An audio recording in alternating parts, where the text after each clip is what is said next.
I hope you have great Wi-Fi. And I would, if you're on now, you probably want to be stable.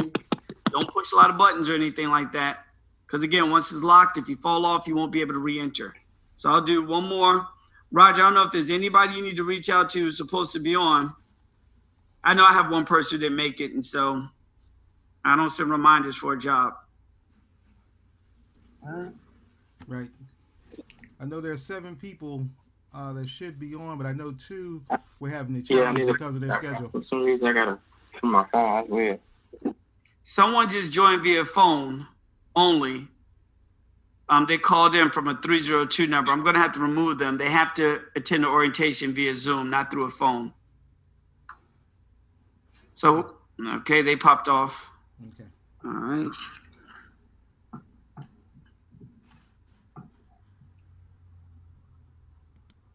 Yes, sir. It will be recorded. Thank you.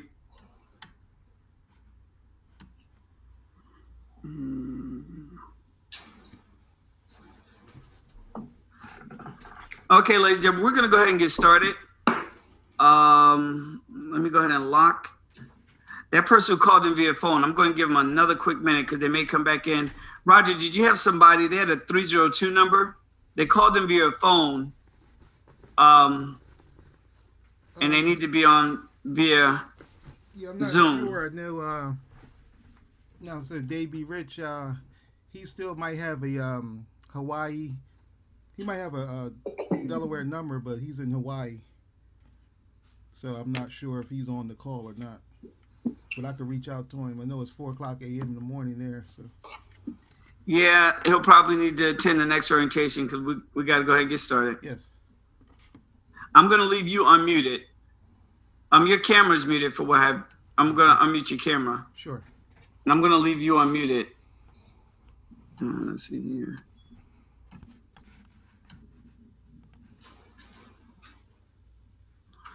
Okay, and everybody else will be muted. I'd like to say good morning to everybody. Good morning, Claude. I'll just go in the order that I see the names here. Good morning, Teresa, Mindy, Lisa, Pastor Peter, Russell, Henry, Daryl, Samijah. Hope I pronounced that correctly. And Cecilia's having a little issue with her computer. She'll have that fixed in a moment. So good morning, good morning, good morning. My name is Rob Gary. For those who I haven't met, I'm one of the regional managers with AHS, Advanced Healthcare Solutions. We have Roger Jarman, who's attending as well. He happens to be a manager. He also works with me in HR, where he can hire people to work with Advanced Healthcare Solution. Throughout the duration of our orientation today, you guys will get a chance to ask some questions. This is recorded. It will be sent to all of you. This training will be fast-paced. We will hope that everyone can keep up. That's very important. There'll be some things you'll need to do before you can get out in the field and start working for the company.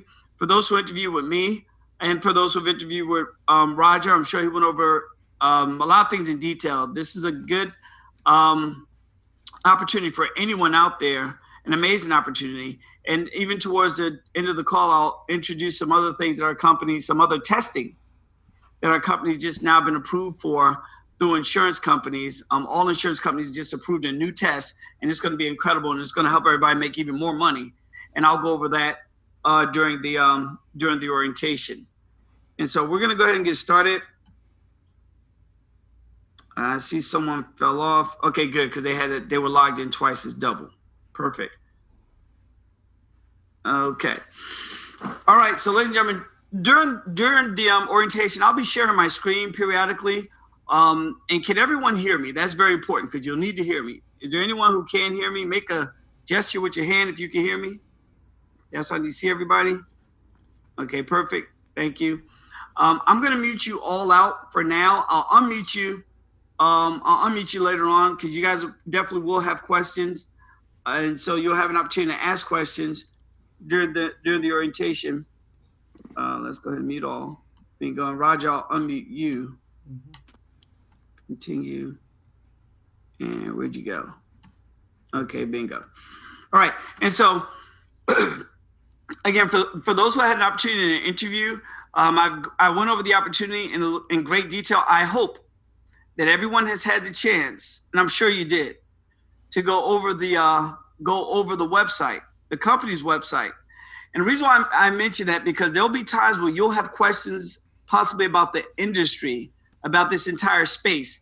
Those questions, any type of research of those questions, you will want to do that on your own. You're going to be part of a couple of groups. One's going to be a Telegram group. One's going to be a Facebook group.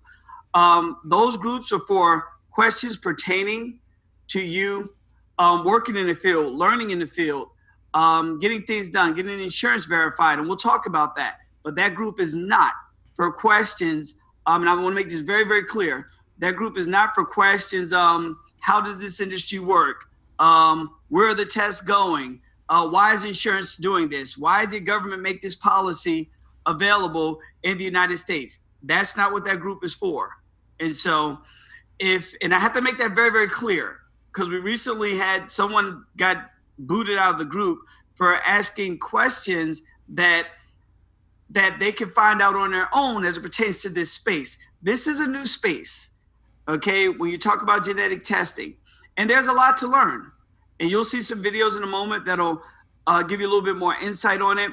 But when it comes to learning more about the space, more about how this pertains to insurance, more about how this pertains to the government policies that were put in place for this to be in place, that's some research you'll do on your own. So I just want to make that very clear.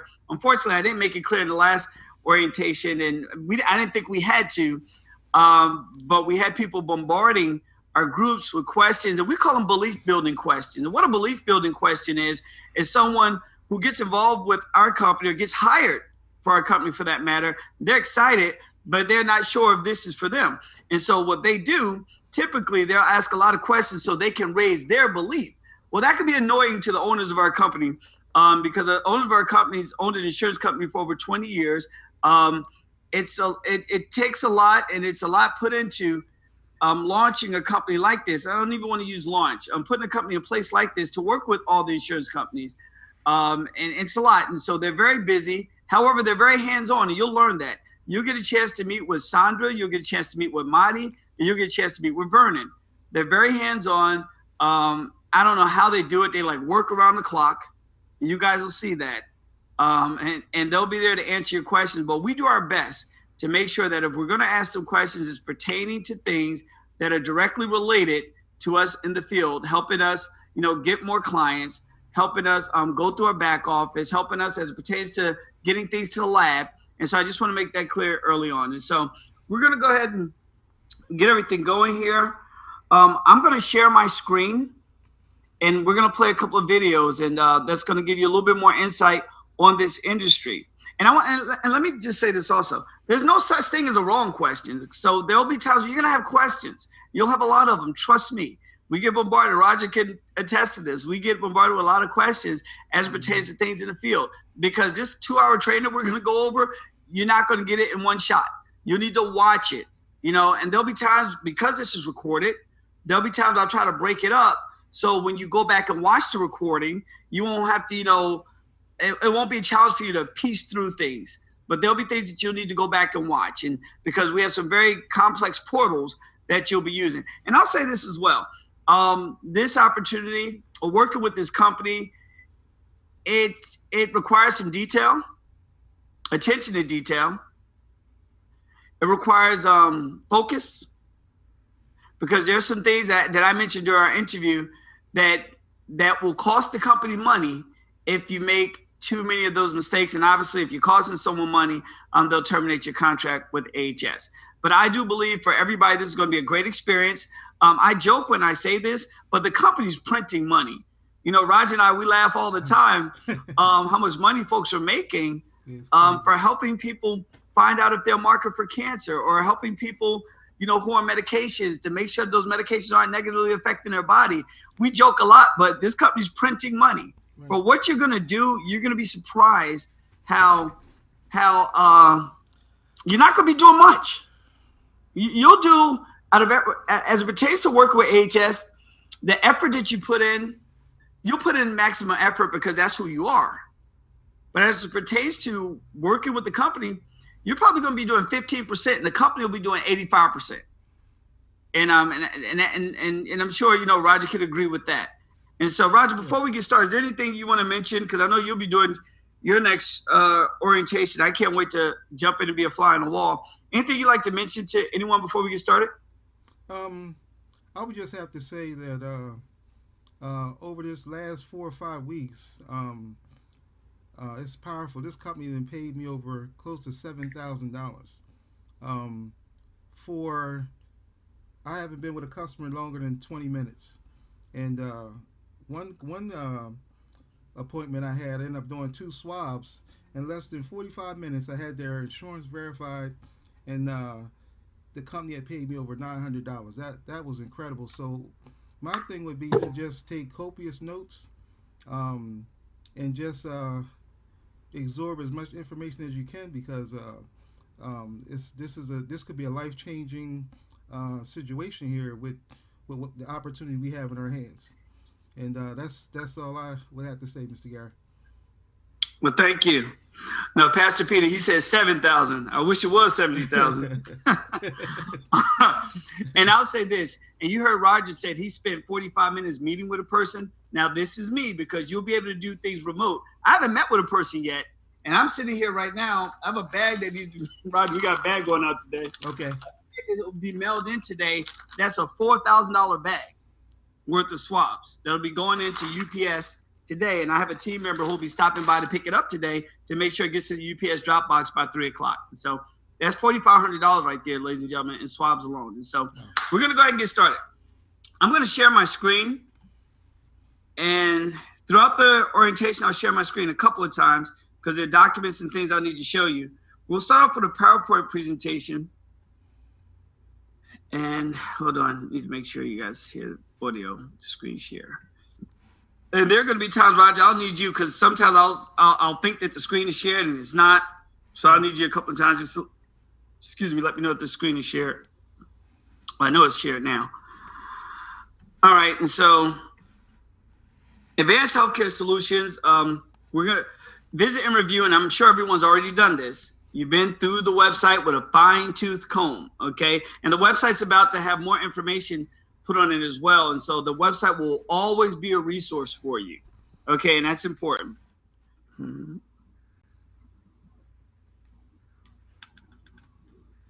Volume.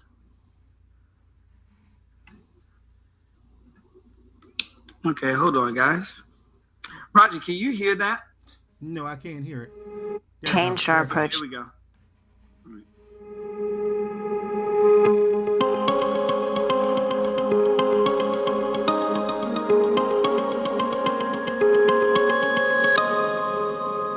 Genetic testing has really changed our approach to cancer. Personalized cancer medicine means the right patient with the right drug at the right time. And that's really an interface of how can we develop a roadmap for patients based on host characteristics, so patient characteristics, tumor characteristics, so perhaps the genetic makeup or the proteins that are being expressed, and then the appropriate medicine that will take both of those factors into case. We've made significant progress over the past decade in really cataloging some of the genetic changes that we see when cancer occurs. So there are particular mutations that may make someone more susceptible to developing cancer. There are other mutations that, when detected in the tumor, cause a dysfunction of a particular protein for which we've developed drugs for. Personalizing therapy is looking for these markers in tumors, so understanding, is there a protein that's overexpressed, is something malfunctioning that may make chemotherapy or targeted therapy more effective, and then really finding the right dose for the patient, finding the appropriate setting to give those agents in.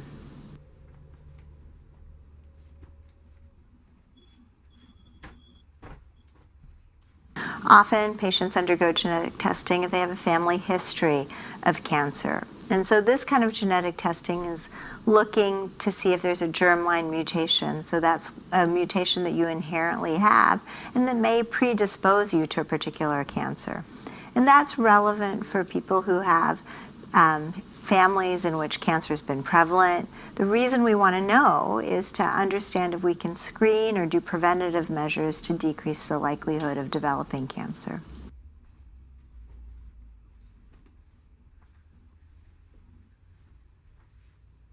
The other big area in which cancer genetic testing has taken hold and really shaped how we approach treatments is looking for particular mutations that drive cancer. Now, we know that mutations are ubiquitous in cancer. That's really how cancer forms. But what we're looking for are a particular signature of mutations or particular driving mutation that may cause the cancer. Some cancers are more commonly are marked by particular mutations than others. So in lung cancer, we know that particular mutations in EGFR or ALK, which are present only in the tumor cells, can cause the cancer to grow. And often the most appropriate initial therapy for those patients is an oral small molecule inhibitor of those proteins. So there are multiple ways we can use testing. In some cancers, it's important to understand if there is a prevalence of mutations, and in some cancers, it is standard of care to get mutational testing. In other cancers, we don't understand as much about the genetics or the prevalence of these particular mutations, or mutations that we can target is quite low. And that genetic testing may be done as part of a larger clinical trial or as a research effort. The other piece of testing that changes therapy for patients is the detection of particular proteins on their cancer. So we want to understand how we can find out which genes are the most important to target and which ones may be driving the cancer. Another effort that we're all making is to understand if we can find in the serum or in the blood particular proteins that are expressed or fragments of DNA that also may correlate with treatment outcome. So it may be that when someone has cancer, we're able to detect particular proteins. When the cancer has been effectively treated, either with surgery or immunotherapy or chemotherapy, that fraction of proteins goes down, and we can monitor them over time. Right now, when we look to see if patients have disease recurrence, we do it with a CT scan or a PET scan or an MRI. And although those tests are wonderful, generally if we can see something, it's hundreds of thousands of cells. We're now thinking about looking at cancer as really a needle in a haystack, using tests not only from the blood, but from the urine, from the serum, to really treat cancer earlier, to detect cancer earlier, and we believe strongly that that will lead to better outcomes.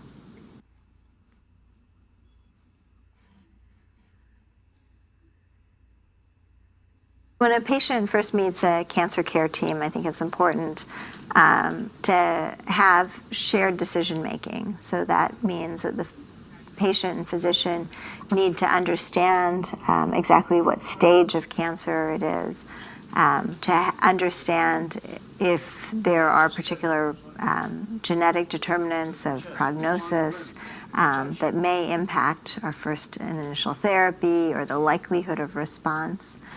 But then to take this information and really center it around what is important to you.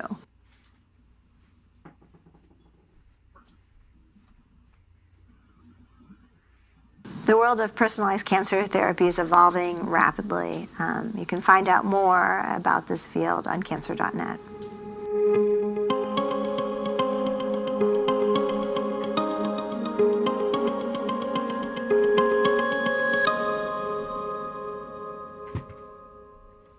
Okay, I'll get out of that. I just received notification from Mindy. I don't know if anyone else is experiencing this.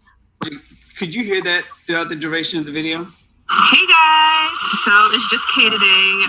Jay is at work. I'm currently in the car. It's currently raining, so you might hear a little rain in the background. You know how YouTube works. And bingo. Okay, and let me go from here and back here. Roger, did you hear the video throughout the duration of the training? Yes, I did. The video? Okay. And I think we lost Mindy. She fell off. She just inboxed me. I guess she has some issues where she was. This is something that I don't do because I don't like slowing up the training.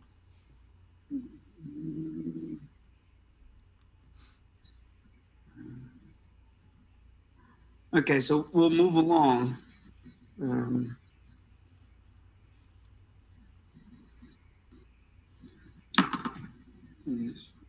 Try to make that clear that everyone had great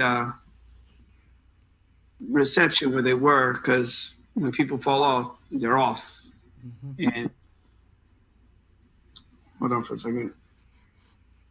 Getting back to now. Okay, so we'll go back to the training. So go back to share my screen. The one thing that's very, very important with AHS, and is crucial, that is communication. And that's what we'll start off with our training. We'll start off with communication. And again, communication is very, very important with AHS. So first thing, bingo. First thing is Telegram. Everyone will need to download Telegram on their phone. Download it on your phone now, because you'll need to download it and send me a message so I can add you to a group. Roger has already since added some folks to the group already. And so I want everybody to take a moment, pull out your phone, whether you have an Android or whether you have an iPhone or whether you have a Google phone, and you'll need to download Telegram on your phone. I'm going to give everybody my number, because once you download Telegram on your phone, you're going to need to send me a private message so I can add you to two groups. The company communicates to the group via Telegram. All right? And so everyone take a moment and download Telegram to your phone. And once you download Telegram to your phone, just you can chat. You can let me know I already have it. And then just send me a private message via Telegram. Let me give everybody my phone number. It's 973 332 2333. 973 332 2333. And Telegram will be something that you will get used to. It's one of the main sources of communication that we have. And you'll need to check it every day. I'll just be honest with you, because there'll be updates and things of that nature every day. So you need to check it every day. And I don't mean be on it, all day long, but you'll see things pop up. You'll need your notifications on. There are times when policies change, insurances change. We get doctors added to our list. You'll need to know that. You could possibly be out in the field and a doctor's added to a list and you're getting some paperwork done, and you'll need to know that real time. And so Telegram is very, very, very important. So I'm going to go into my Telegram now, because some of you guys should have sent me. Perfect. Henry sent me a message. As you guys are sending me messages, I'll be adding you to the group. Bingo.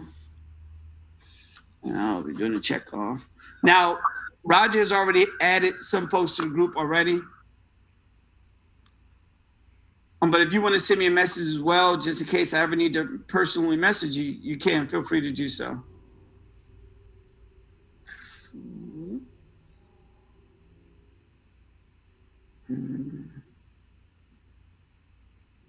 And we won't spend any longer than 5 minutes on this, ladies and gentlemen. So Telegram is fairly easy to download. It's an app in the iStore, and it's an app on the Android.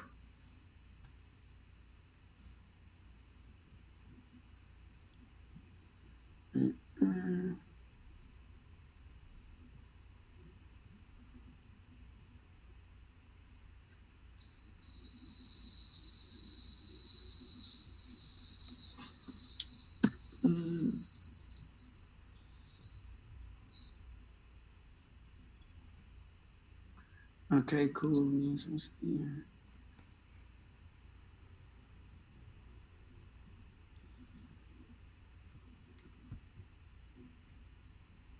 Perfect. Pastor Peter, you are added.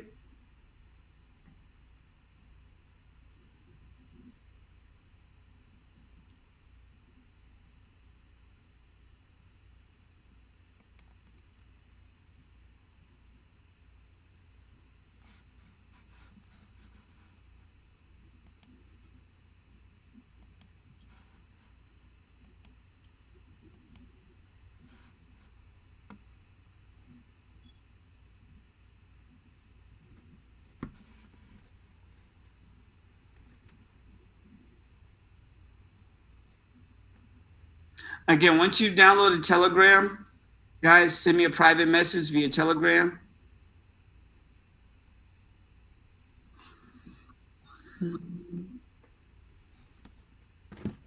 Because that's the only way I'll know that you are on Telegram, if you send me a message. And we need to get this done quick. This cannot take all day. So far, I have Henry and I have Pastor Peter.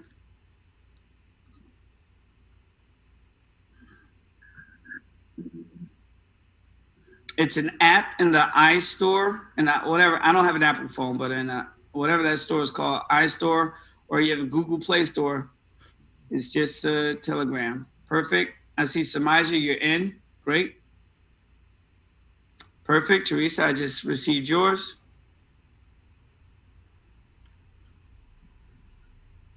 I'm going to add you to the group.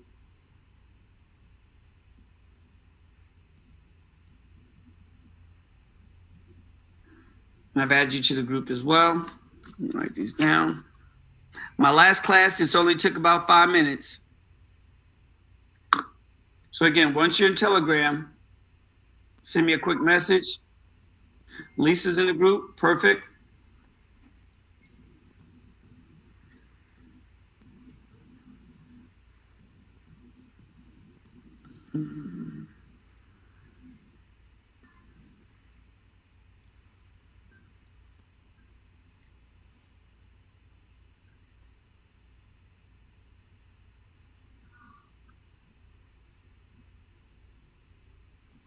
I know Claude.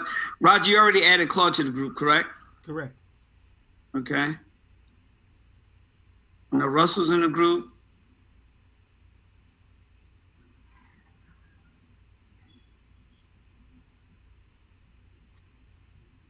Cecilia, we're waiting for you. For those of you, my number again is 973-332-2333.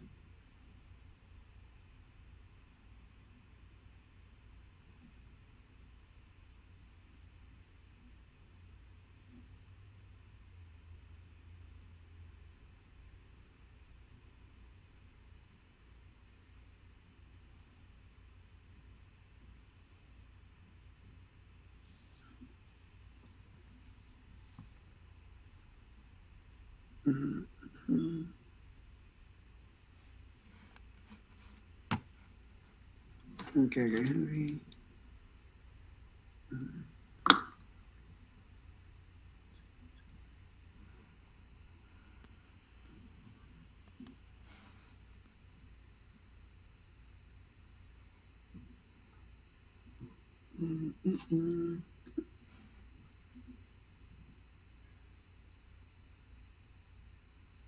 Now, while we're doing that,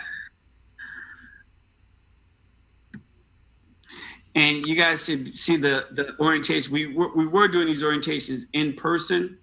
I'm had to fly to Atlanta to do one. We did a couple in New Jersey, and it was pain-stricken. I'm being honest with you. You know, sitting in class and, you know, some folks just weren't that computer savvy. And it was interesting, to say the least. All right. Hold on.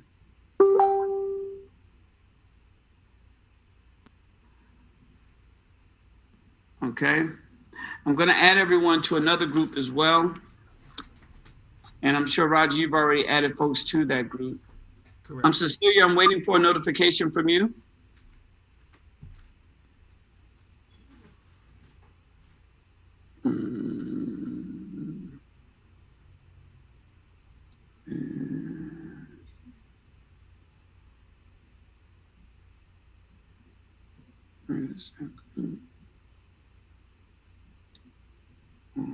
You're going to see there's quite a few people in this other group I'm going to add you to.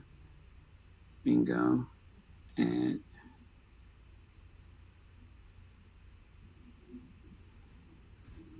Daryl, I'm waiting for a notification from you as well.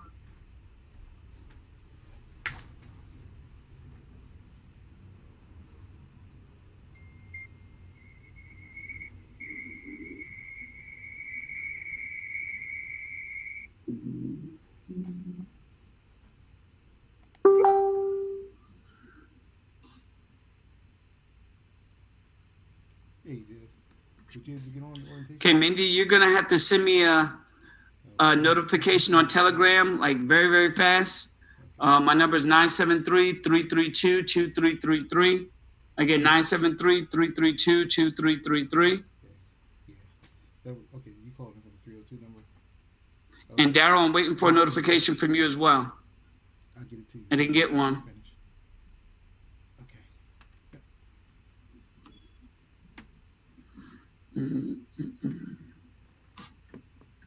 What froze there?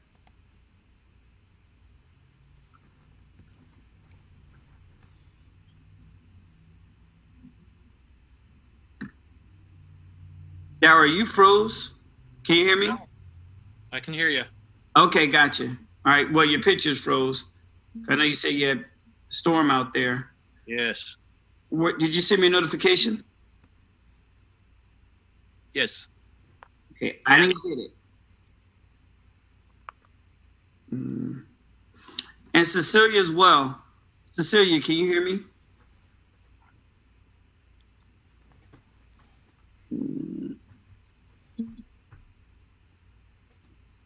And Mindy also. Mindy, I need you to send me a notification via Telegram so I can add you to a group.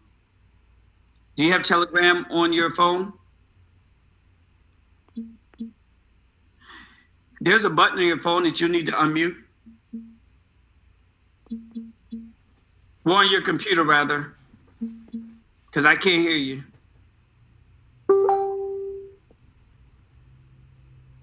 Okay, so Daryl, I can hear you now. Yep.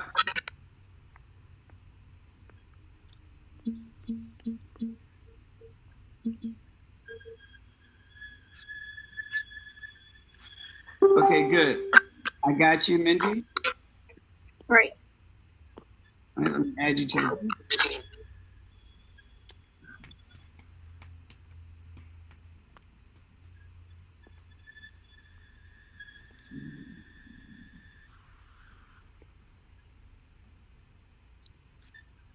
Here we go. And let me add you to the group.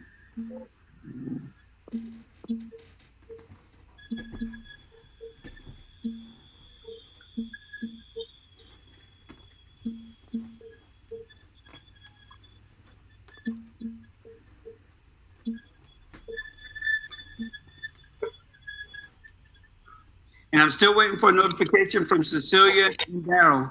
I need you guys to send me a notification to move on. Come on.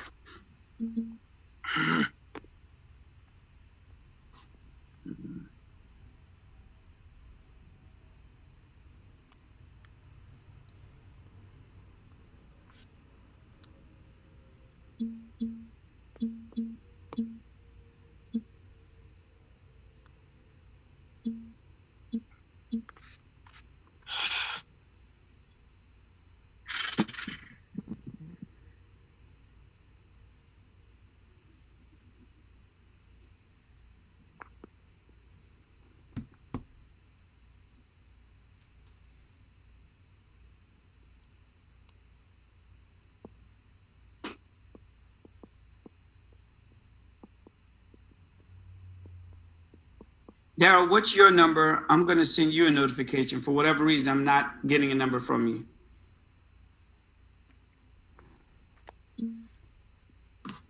Can you hear me? Yep. 720-322-5467. Hold on. Give me one more second.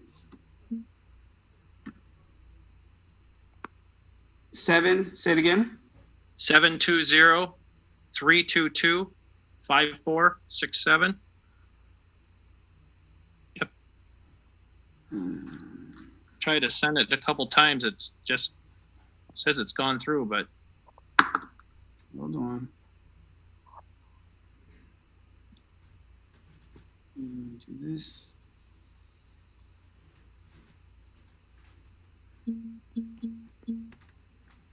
And Cecilia, can you hear me?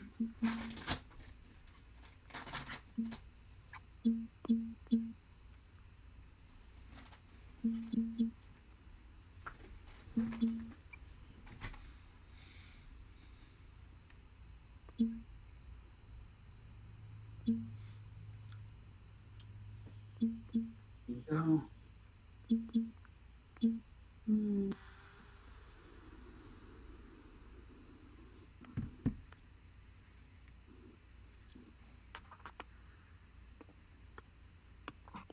Come on, work.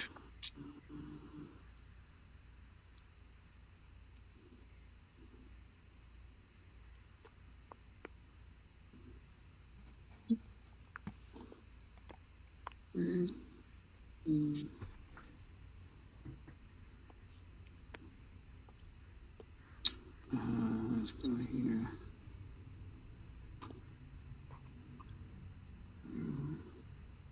Sorry, I'm holding everything up, guys. I'm resourceful. I'm moving some things around. Let's see here. So now let's do this.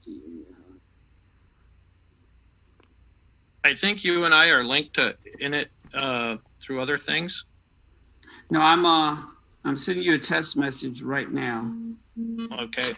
You should have just received that. Yep. You said no? Yes. Okay, good. So here we go. Gotcha. Add you to the group. Thank you. No problem. And let's get this. Oh boy, come on.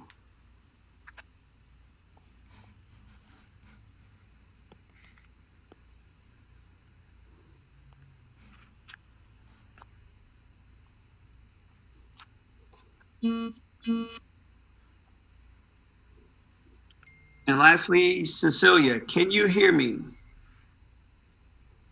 She cannot hear me. Her microphone is off. Has to be. Yeah. Hold on for a second here. All right, so the next step, we're gonna have to go ahead and move forward. The next thing on our training, I'll go ahead and share my screen. Everyone should have already done this, and this is important. And this is why we do this training online, and you need to do it on your computer, not a phone, because these are things that I need to make sure that are done before we move on. Wait a second.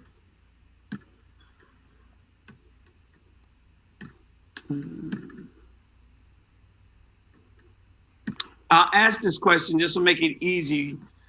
Has everyone set up their Proton email? Who hasn't set up their Proton email? I have. Okay.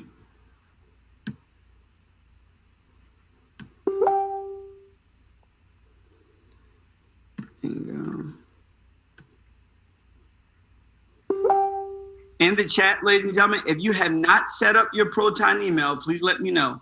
If you have not set up your Proton email, based on the instructions that you received via email, you should have been able to set up your Proton email.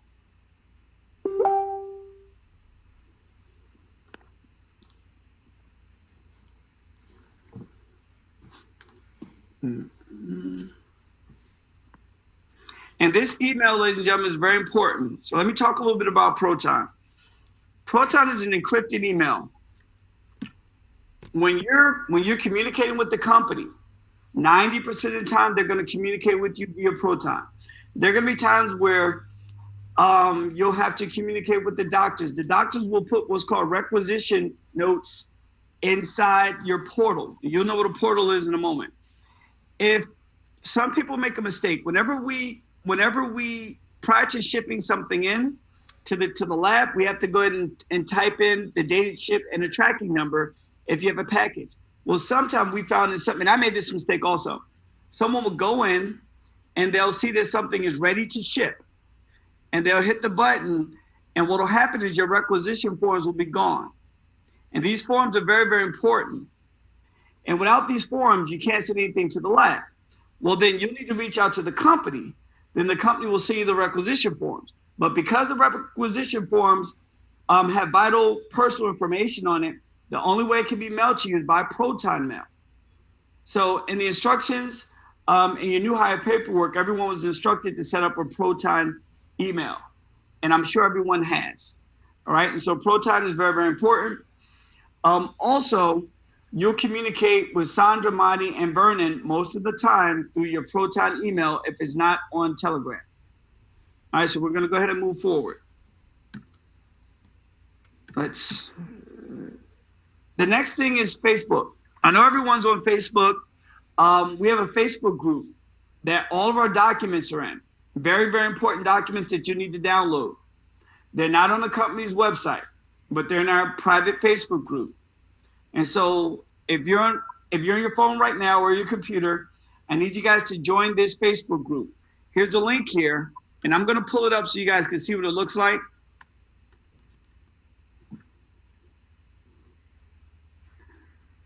So you see exactly what the link looks like. And if anyone's sending me any messages, I can't look at them now. So I won't be able to look at them to the end. Because I see my chat is popping up periodically. And let's go here. So we're going to go to Facebook. On Facebook, this is what the group looks like. Each of my screen is still being shared.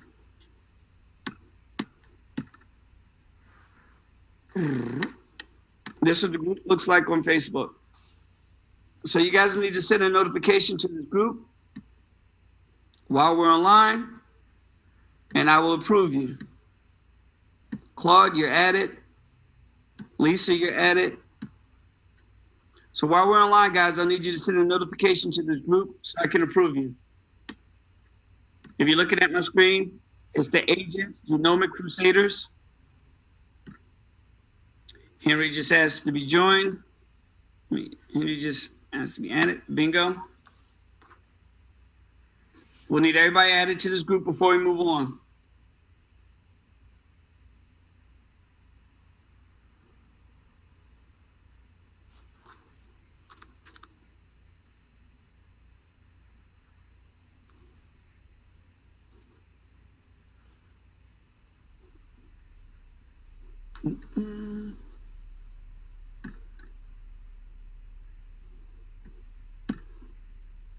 I'll refresh it to make sure everybody's been added.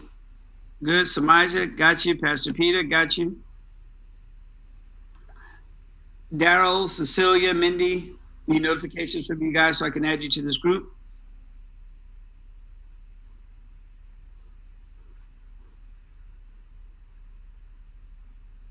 And meanwhile, let me do this.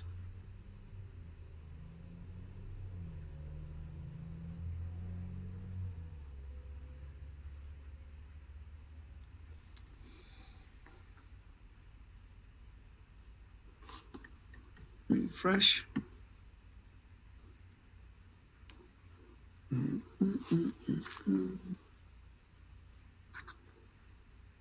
no, not that one.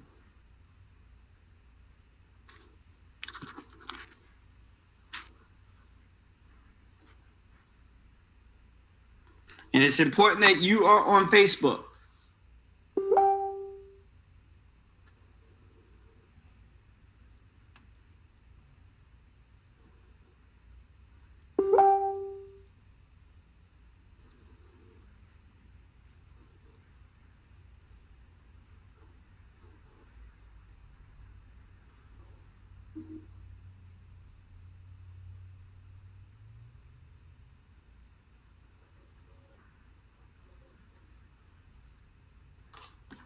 All right, still waiting for a couple more notifications.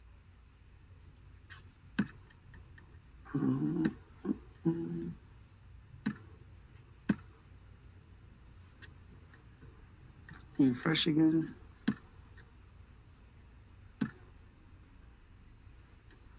Okay, bingo. We have Teresa and we have Daryl. Gotcha. Mindy, I'm waiting for you.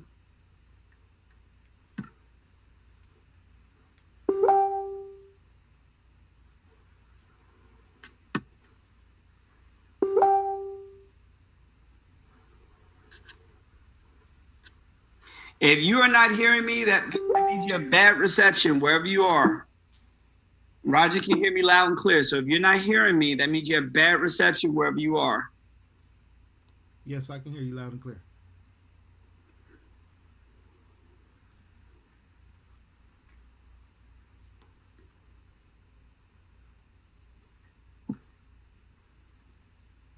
And for those who will be promoted to manager down the line, I'm going to love to hear your orientation stories.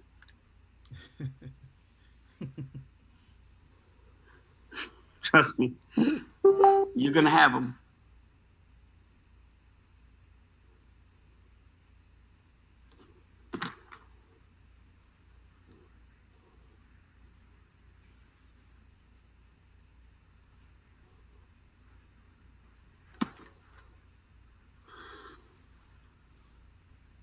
All right, Mindy, we're waiting for you to send a request to that Facebook page. Let me pull up the Facebook page one more time. We have to move forward. This is the Facebook page.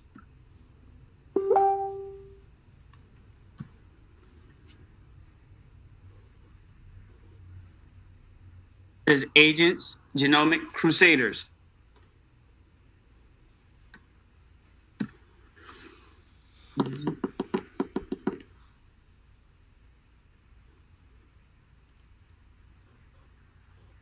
And I'm going to say this for everyone. And I'm as you guys get to work with me and know me, you'll know I'm never offensive, but I'm direct as humanly possible. This is fast pace. This opportunity will not be for everybody. We find that out quite often. Okay, we find that out quite often and pretty fast. This company requires a certain skill level. We find that out pretty often and pretty fast. And you know, and it's only fair that I say that to you. This is not for everybody. There's some skills that some people haven't acquired along the line to get them prepared for working with this company.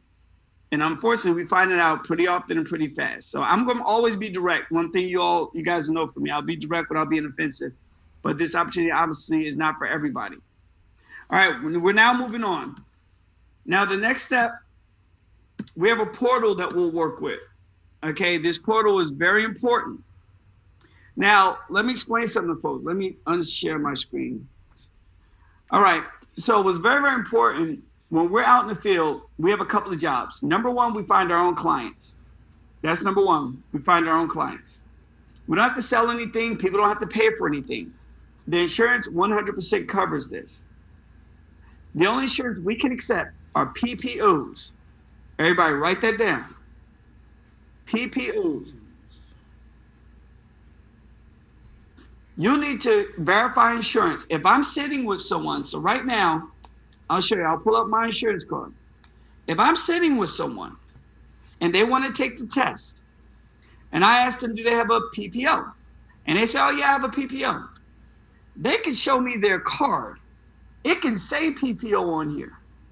I'm still calling the number to verify, or I'm reaching out to the company. You can reach out to me as well. You can reach out to Sandra, Mighty, Vernon. Benjamin McCray is one of our regional managers. Jennifer is one of our regional managers. You reach out to someone and you get the insurance verified. That is very important. If you put 3 HMOs into this portal, the company will terminate your contract. You can be making like Roger. Roger's done over $7 grand in less than a month. If Roger puts 3 HMOs in this portal and he's a manager, the company will terminate his contract.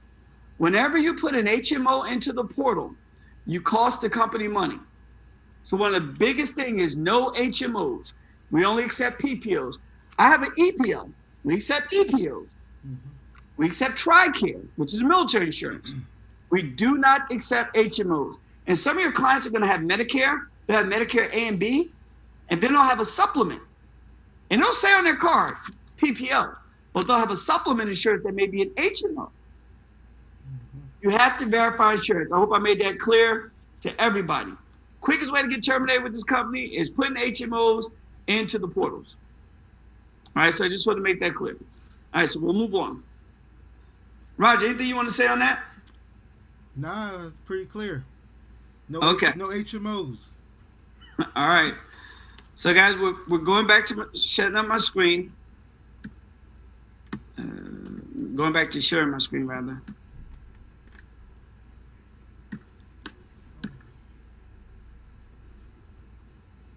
Okay, now we're gonna all log into a portal. You need to pull up on your computer this link.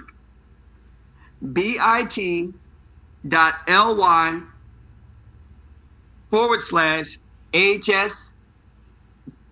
agent form. Everyone needs to pull up on this computer. We cannot go forward till you get this done. If you cannot get this during the training, I'm going to have to remove you from the training, and you'll be able to retrain next month. So that's why it's very, very important that when you attend the training, I mentioned it to you in your interview, Wi-Fi, access to a computer. So I need everyone to go to this website, bit.ly/AHS. Make sure you put the dot, bit.ly/AHS agent form. AHS agent form, bit.ly/AHS agent form. It's right here. You can see it on the screen. Do not put this in a search engine. Use your address bar. If you use the search engines, ladies and gentlemen, like a Google, typically it won't take you directly. And this is elementary, what I'm saying for some folks, but believe it or not, for some folks, it's not that elementary. So make sure you use your address bar, not a search engine. Once you get to the agent form, well, let me make sure everyone's made it to the agent form. Once you get to the agent form, you're going to fill out the agent form. When you're filling out the agent form, at the bottom of the form is going to ask you for an office number. That office number is 4. You will not need a referral code. That office number is 4. You will not need a referral code. Now, this is very important. I need everyone's attention. This email will only be sent out one time. So when you put in an email in this form, make sure it's an email that you get direct emails on. So for an example, Gmail. When you get an email from Gmail, it can fall in 5 boxes. It can fall in a spam box. It can fall into your inbox. It can fall into a promotional folder. It's so many boxes. So if you have an email other than Gmail, I would recommend you use it. I would recommend you use your Proton Mail, because then you get the email directly. Whatever username you choose, make sure the username is short, and remember it. This is very important. So as you're filling out this form, all of you should be on that website. You should be filling out the form by now. Make sure your username is short, very short. Make sure you use the email. I would recommend you use your Proton email other than a Gmail. Because a Gmail, again, once you fill out this form, an automatic email is going to come to you. If it gets lost, you're out. You're done. Because then the orientation is done for the day. You'll have to do the next orientation next month. So I just want to make that very, very clear. If it gets lost, it's over, because we'll have to reset it all over for you. And they're not going to reset it all over for you until next month's orientation. So it's very, very important.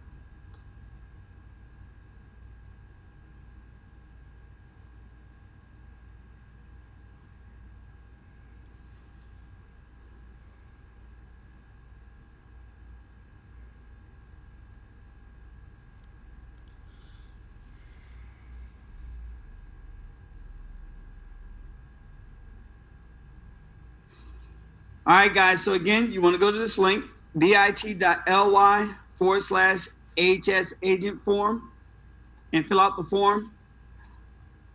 Everyone should see that now. So I'm going to stop unsharing my screen, because let me know when you've made it to the form and you filled it out. Let me know when you're done. And again, at the bottom of the form, the office number is 4. You do not need a referral code. Also, something that people get caught up on, it's going to ask you for your address. When you put in your address, you need to put the numerical part, like I live at 310. Don't put it all on the same line. There's something else to get you caught up. When it's done, you're going to get a green bar that says complete, and then go check your email. When you're done, you'll get a green bar that says complete, and then go check your email.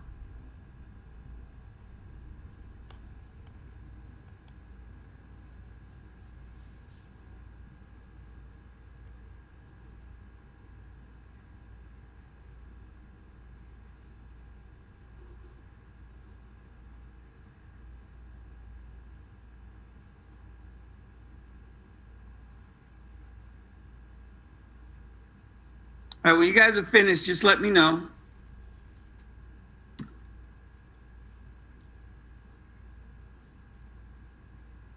I would use a Proton Mail, Samaja. I wouldn't use Gmail, and the reason why, Gmail has multiple boxes. So I would use a Proton Mail.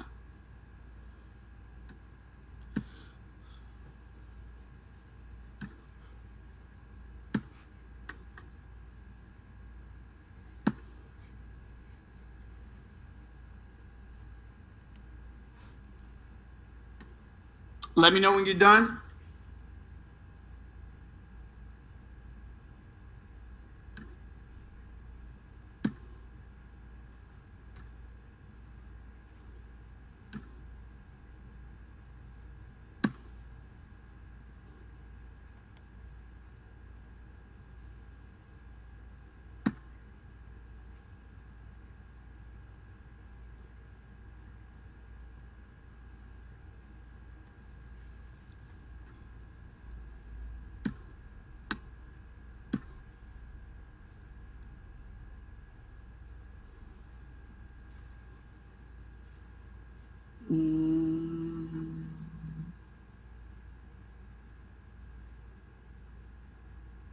The referral code, Samaja, there's no referral code. There's no referral code. So guys, we need to pay close attention. There's no referral code. The office number is 4. Again, there's no referral code. When you're done, can you guys just raise your hand and let me know? Good. Henry's done. Teresa's done. You guys should receive an email in your inbox. Pastor Peter's done. Lisa's done.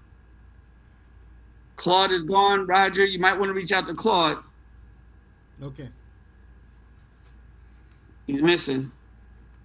Samaja, I can't see your video, so I need to see you. Russell, you're done? Bingo. Samaja, you're done as well? Just give me a hand notification. Perfect. Daryl, you're frozen, so I'm going to unmute you to hear from you. Are you done, Daryl? Something's going on with my Zoom.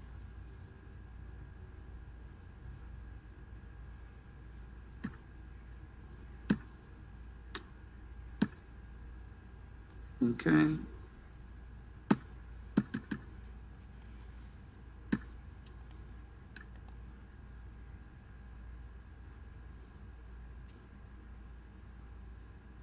There's no referral code.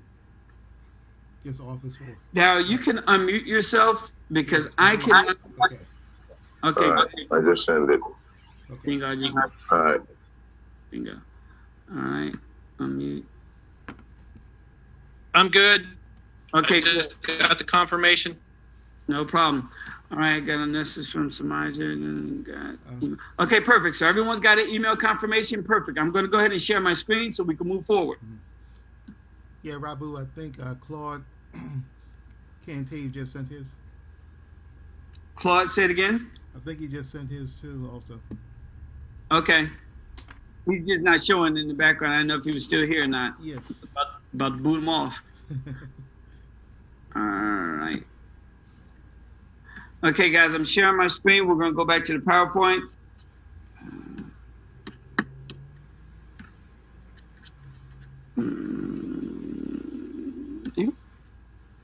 Okay.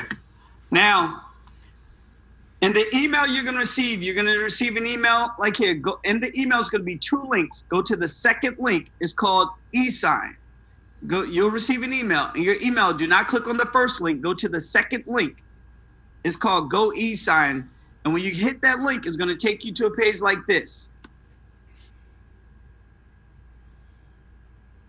I'm going to unmute everybody. If you're in a loud area, please make sure, because I'm going to unmute you guys because I need to hear from you. It'll help me move forward. It'll help me move faster. So I'm going to unmute everybody. Okay, everybody's unmuted. Perfect. If you're, hold on. I'm still waiting for my email. Who's waiting for their email? Me, Henry?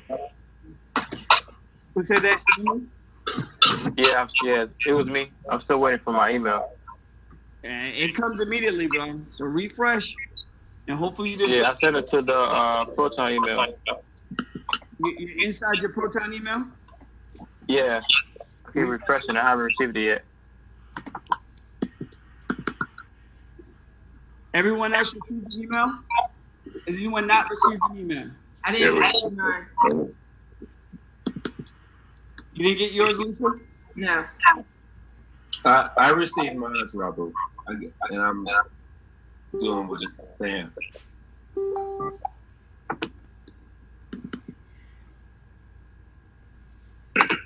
Office number is 4. Office number is 4. Teresa, did you receive the email?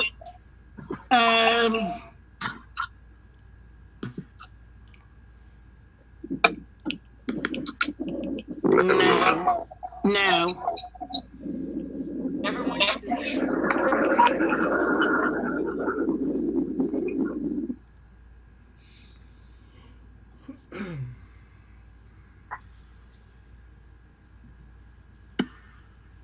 Claude, I had to mute you out. It was some very loud noise coming from your area. But I need to know.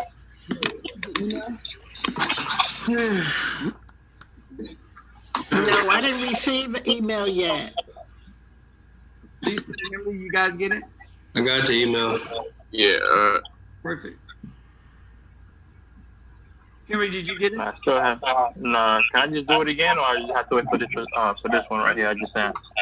Can't do it again. When you got the form, did a green bar come across the top that says form complete? Yeah, it was green. It said successfully complete. Lisa, you got that also? Lisa, can you hear me?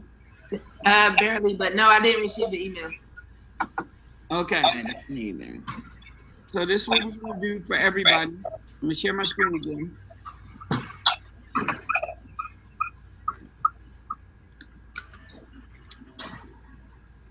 Okay, I'm going to share my screen again.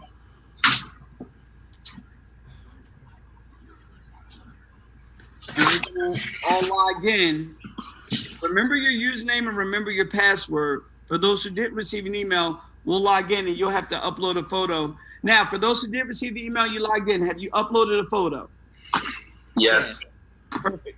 So Pastor Peter uploaded a photo. Daryl, did you upload a photo? You'll need to unmute yourself, Daryl. I did. You uploaded a photo? Yes, I So did. you received the email. Got it. You got the email. So Henry and Lisa, you guys haven't had an opportunity to upload a photo yet? Yeah. No, I ain't even had the email yet. Okay. Hold on. More than one way to skin a cat. I want you guys to I want everyone to go to this website, bit.ly/AHS CMS login. bit.ly/AHS CMS login.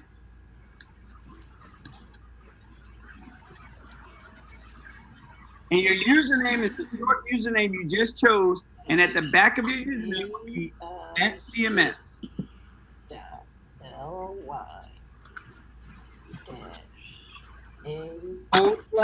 Not at, /HS CMS login. Once you guys, if you're looking at my screen, this is what you should see. Once you get here, your username is going to be your username at CMS, and then whatever password you chose. It's your username at CMS. Let me know when you've logged in. Yeah, I logged in now. Perfect. Okay, perfect. Now, Henry, you're logged in. You can go to profile and upload a photo. All right. Profile and account is in the top right-hand corner. I don't know why you didn't get the email, but good. Lisa, are you logged in? I'm doing it now. Perfect. And then you'll go to the top right-hand corner. It'll say account or profile, and you can upload a photo there. Guys, you can always go back and change your photo. These are just things that you need to do during the orientation. Okay, Rabu, this is Pastor Peter. I'm in the dashboard. Perfect. So Pastor Peter's in. Teresa, are you in? No, not yet. Okay, you went to this website, bit.ly. Yeah, I'm going back in again. I already did my photo, but I'm going back again so I can upload it. Everybody needs to be in the dashboard now. Daryl, are you in?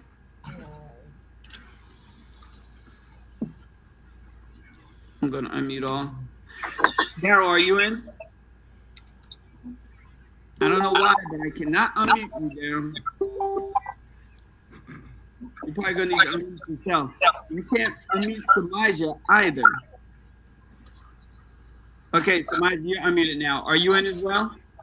Yeah. Perfect. So everyone should be in the dashboard. Daryl, you in the dashboard? I uploaded photo, yes. I'm in the dashboard. Okay, and Lisa, you in the dashboard? Yes. Perfect. Okay, so I'm going to pull up my dashboard picture. The dashboard is your money. It's very important. So everyone should be in the dashboard and should. Well, and again, ladies and gentlemen, I want to try to keep us unmuted. So if you're in a loud area, or if you have us on loud speakerphone, it's giving us a little feedback, and that feedback is coming from Claude. Claude, what are you using to hear us? I'm just using an iPad here. That's it. Turn it down a little bit because it's causing feedback. Because I have a microphone here and I see where the feedback is coming from. Thanks, I appreciate it. Because I want to keep everybody unmuted. So I can hear you guys. Thanks, I appreciate that. All right, and so ladies and gentlemen, you should be. All right. Okay, ladies and gentlemen, you should be at your dashboard. Okay. Now the dashboard is extremely important. I'm going to open up my dashboard, and this is where you take some notes, and you want to follow along. So I'm going to go up my dashboard. It's called Terabyte.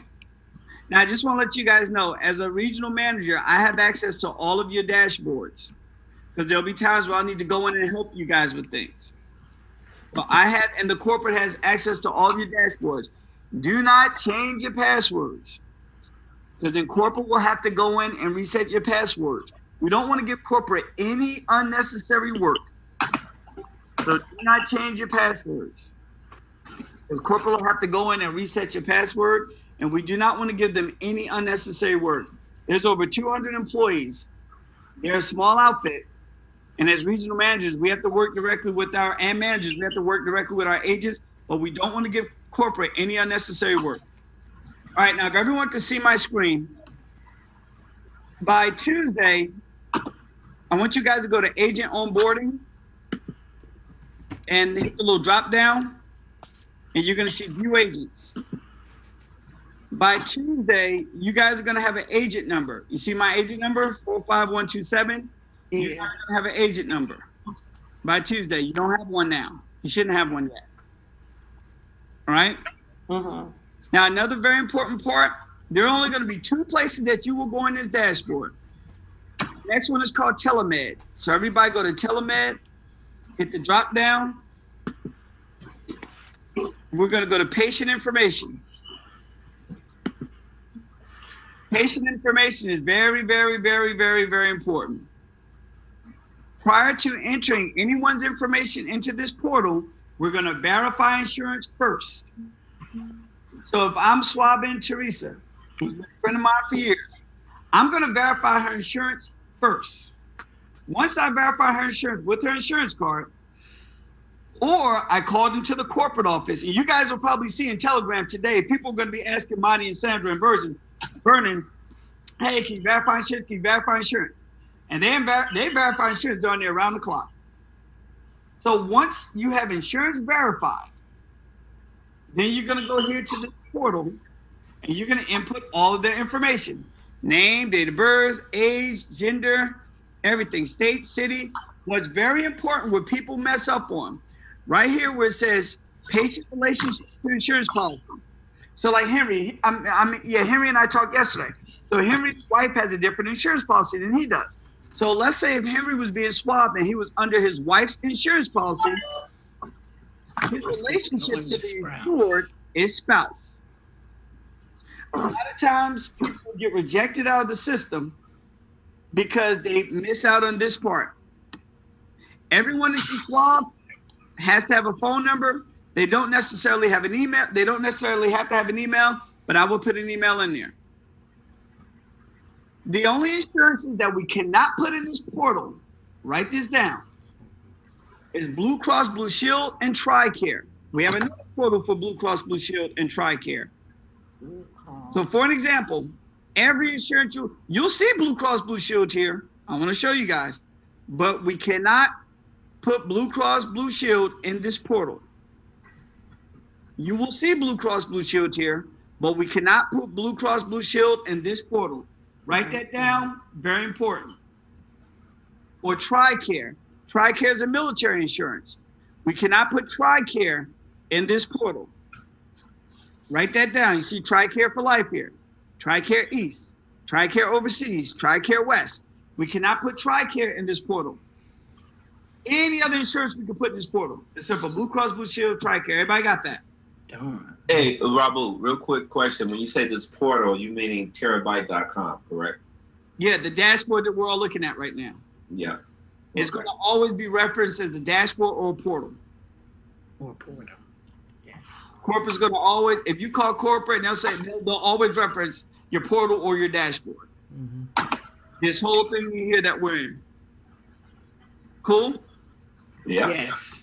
All right. So for an example, when you put someone's insurance card in here, when you verify insurance, it'll have their effective date. Sometimes it's on the card. Sometimes it's not on the card. You can get it when you call in, or you can get it if you verify. So let me back up. So let's say I was swabbing Pastor Peter. He has a PPO. Prior to swabbing him, I'm going to get all his insurance information, and I'm going to call, or I'm going to reach out to corporate, or you can reach out to me, and you can say, hey, we need insurance verified. There'll be information I'll need to ask for you. I'm going to put it in a portal, and I'm going to verify insurance. And I'm going to say, yep, this person verifies. Their deductible will cover it. You're good to go. Put them in your portal. Once you put them in your portal, you're going to fill all this out.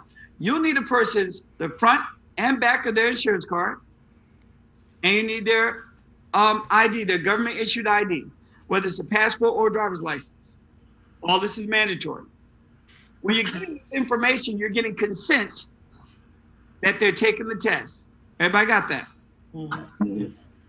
I got a quick question, Rabu, on verifying. You said there was 3 ways to verify, which is call the insurance company, the information on the back, corporate, or yourself, correct? Those are the 3 ways. And third will be Medicare. There'll be a Medicare portal that you can go to as well. And you can go to medicare.gov and verify as well. And you'll learn how to do that. There's a training video on our training site where you'll learn how to do that. Quick question about calling the back of the insurance call myself. Is that something also we'd be trained on, or? No, you just call the back of the insurance card. You'll ask the insurance company, is this a PPO or is it HMO? That's all you need to ask them. Sometimes when you call the back of the insurance card, they will not know the deductible. Some of them will. And you just ask them what's the deductible, because the deductible is important. Okay. So for everybody, when you call the back of the insurance card, some cards are going to say PPO on it. I know it's EPO, but don't take my word for it. Verify insurance. Right. Okay. And so once again, the questions is what is it a PPO or HMO? And the second question is deductible. Yes. Okay. And we'll talk about the deductible in a moment. All right. All right. And so when you're getting insurance, ladies and gentlemen, you'll make sure you get the insurance, the effective date, the policy number will be on the insurance card 9 times out of 10. Sometimes it's called a group number. Sometimes it's called a policy number.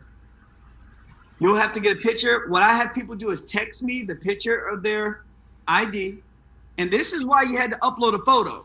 We need to know that you can do these things, because people are going to text you a picture of their ID. Some of you will be able to do all this stuff on an iPad. Roger does all his stuff on an iPad. I do all mine on my laptop. All right? This can't be done on the phone. I'll make that very clear. So let's say you're on your phone. Let's say I'm swabbing Pastor Peter. I'll have him email me a picture of his ID front and back. He'll just take a picture of it and he'll email it to me, or he can inbox it to me, he can text it to me, whatever. Then I'll need to get it on my computer so I can, on my iPad or whatever, so I can upload it into the portal. Everybody got that? Yes. Yes. Yeah. Now, next, if they have any allergies, you type down allergies, and then you'll pick their ethnicity. You pick, that's important for the test.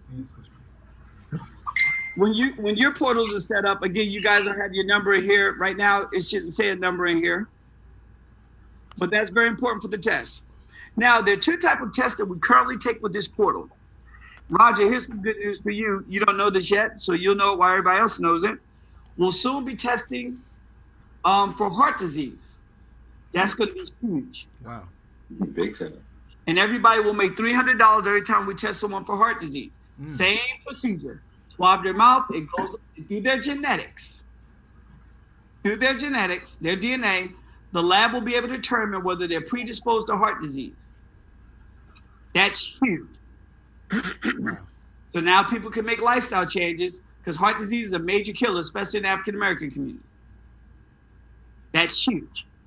So we'll be able to take a heart disease test, and we'll also be able to take an Alzheimer's test to let people know if they're predisposed to Alzheimer's, so they can make certain lifestyle changes. Wow. Yeah.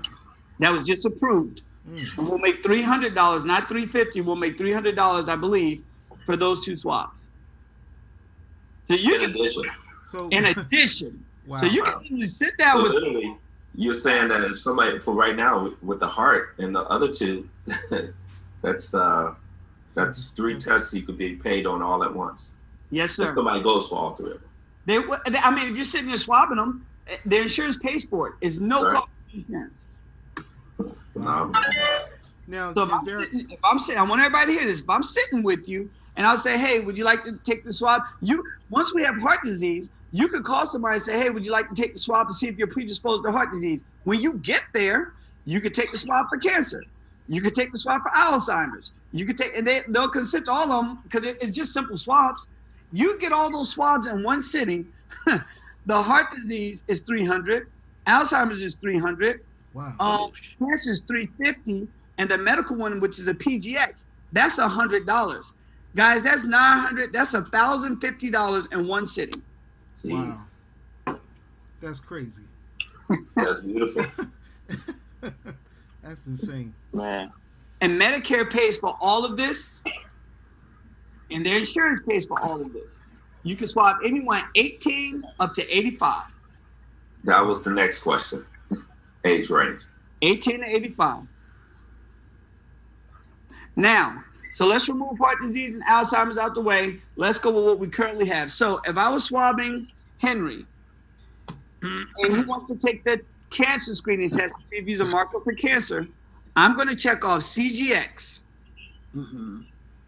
When I check off CGX, I need to find, this is how people qualify. Now, I need everybody to listen to me real clear. I need you to clear your mind and listen to me real clear. In order for someone to qualify for this test, based on the preference of this laboratory, you have to have 2 people in your family, anywhere in your family, who have had cancer before, or you personally have to have cancer. Oh, okay. Repeat that again, please. I'm going to repeat it a couple of times. So, Pastor Peter, I came to swab you, right? Based on the preference of this lab, because we use other labs, the preferences are different. Based on the preference of this lab, if I go to swab you, you have to have somebody in your lineage, anybody in your family who've had cancer, 2 people who've had cancer, or they personally have had cancer. Okay. Does everybody get that? Yeah. Got it. Now, let me make something very clear. There was a discussion that went around our group, and we brought it to corporate. This is very important. We don't know why the lab wants that information. We don't know the rhyme or reason to it, because when they ask for that information, they don't ask for anything to verify. So, and I need everybody to hear me. If I'm sitting with Roger and Roger has a PPO, and he wants to take this test, but Roger doesn't know anybody in his family who has cancer, and Roger doesn't have cancer. This is a preference for the laboratory. So we have some agents that say, look, if this person qualifies, I'm not telling you to do this. I'm just telling you, I'm making this a point because it's only a preference. It has nothing to do with science, but it's a preference for the laboratory. Preferences are like opinions. They're not facts. And Roger, I'm explaining this pretty well, right? Yes. Okay. And this is important, guys. So if I'm sitting with Roger and he says, well, look, I don't know anybody who has cancer in my family or anything like that. Some people say, okay, you don't qualify for the test. We have agents that will still swap him. This is why. So let's say, Roger, if everybody can see my mouse, look at my computer. Patient has a personal history of cancer, no. But the patient has a family history of cancer. You guys see this? Which says hereditary screening requisition, family. Y'all see that? Yep. Yeah. So Yeah. you click that. When you click it, it'll say patient's family history only, or patient does not have a personal history of cancer. So let's say it's family. You click family. Then it's maternal or paternal. So let's say Roger has some, and this is where it gets tricky. So let's say it's Roger's sister. And I need everybody to clear their head and think. Right. If it's Roger's sister, same mother, same father, the lab wants to know whether it's maternal or whether it's paternal. Well, if it's his sister, it's maternal and paternal because they got the same mother, same father. You guys get it? Yeah. Did everybody understand that? Yes. Yeah. This Yeah. goes to show that it's a preference. So he would have to choose, I don't know, maternal or paternal. He's just going to pick one. Now, Mr. Gary, can I step in there real quick? Yep. Because I had this situation, and I reached out to corporate, and they told me it was a father who had a son who had cancer. So they said since it was the son that it would fall under paternal. Now, so if it was the daughter and the mother had cancer, it would fall under maternal Maternal? because it was the mother. Now think about that for a second, Roger. Still, that makes no sense. Mm-hmm. Yeah, because I it's would almost think like it you're would saying be that the son gets the cancer gene from the mother, and the daughter gets the cancer gene from the father. Or vice versa. But we Right. don't know, Right. Correct. and they don't know. Right. Right. Exactly. So this is important, guys. So let's say Roger says to me, I don't know anybody in my family who has cancer. Mm-hmm. Things you can do, you can say, okay, Roger, you don't qualify, done.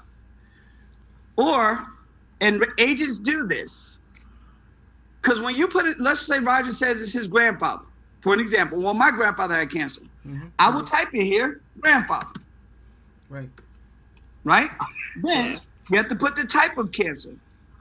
Let's say my grandfather had brain. So let's say it's brain cancer, right?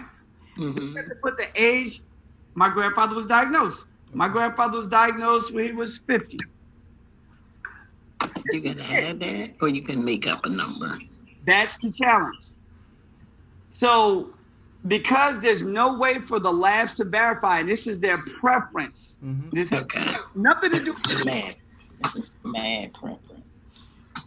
this has not, and I'm saying this to you guys, but to the best of our ability, most people that you're going to talk to will have two people in their lineage who had cancer. But there are going to be some people who won't. And no matter what information you put in here, the lab can't verify it. Okay. Everybody understand what I'm saying? Yes. Yes. Yes. Yes. I'm not saying to don't do anything unethical, but there may be someone who wants to take this test. They qualify, they got a PPO, they want to know if they have any medicines that may adversely affect their body. They want to know if they're a marker for cancer. They want to know if they're a marker for heart disease. They want to know if they're a marker for Alzheimer's. But these are questions that the lab has a preference on, because the other lab we use, their questions are, does the mother and father have cancer? You can't even use grandfather and so on and so forth.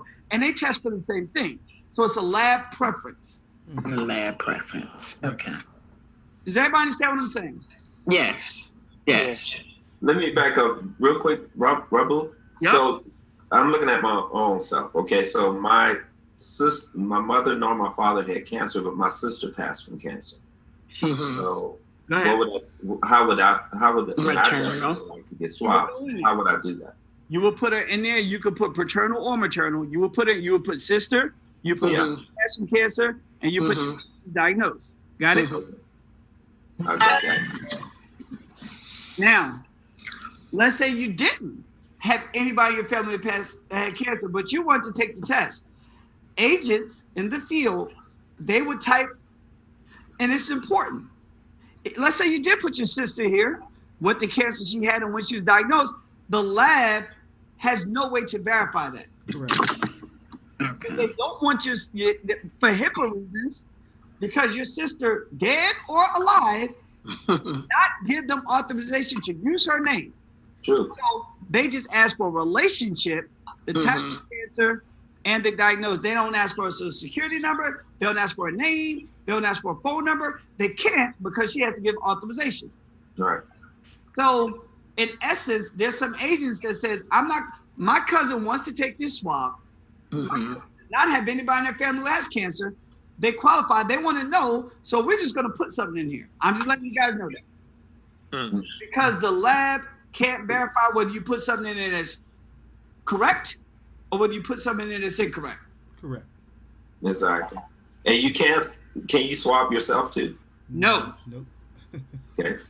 Can you swab your immediate family members? Because your spouse and your children can't swab yourself. Right. That's right. Okay. And Mr. Gary, Yes, sir. also, the other thing was I did have a lady that was approved that was 89 years old that had Medicare, and she also had a bout with cancer as well. But she's too old. But it was approved, and I got paid. Perfect. And I got paid Now, on that swap. the lab will say cutoff is 85, but she got approved to 89. So Yep. it is what it is. Yep. It got approved.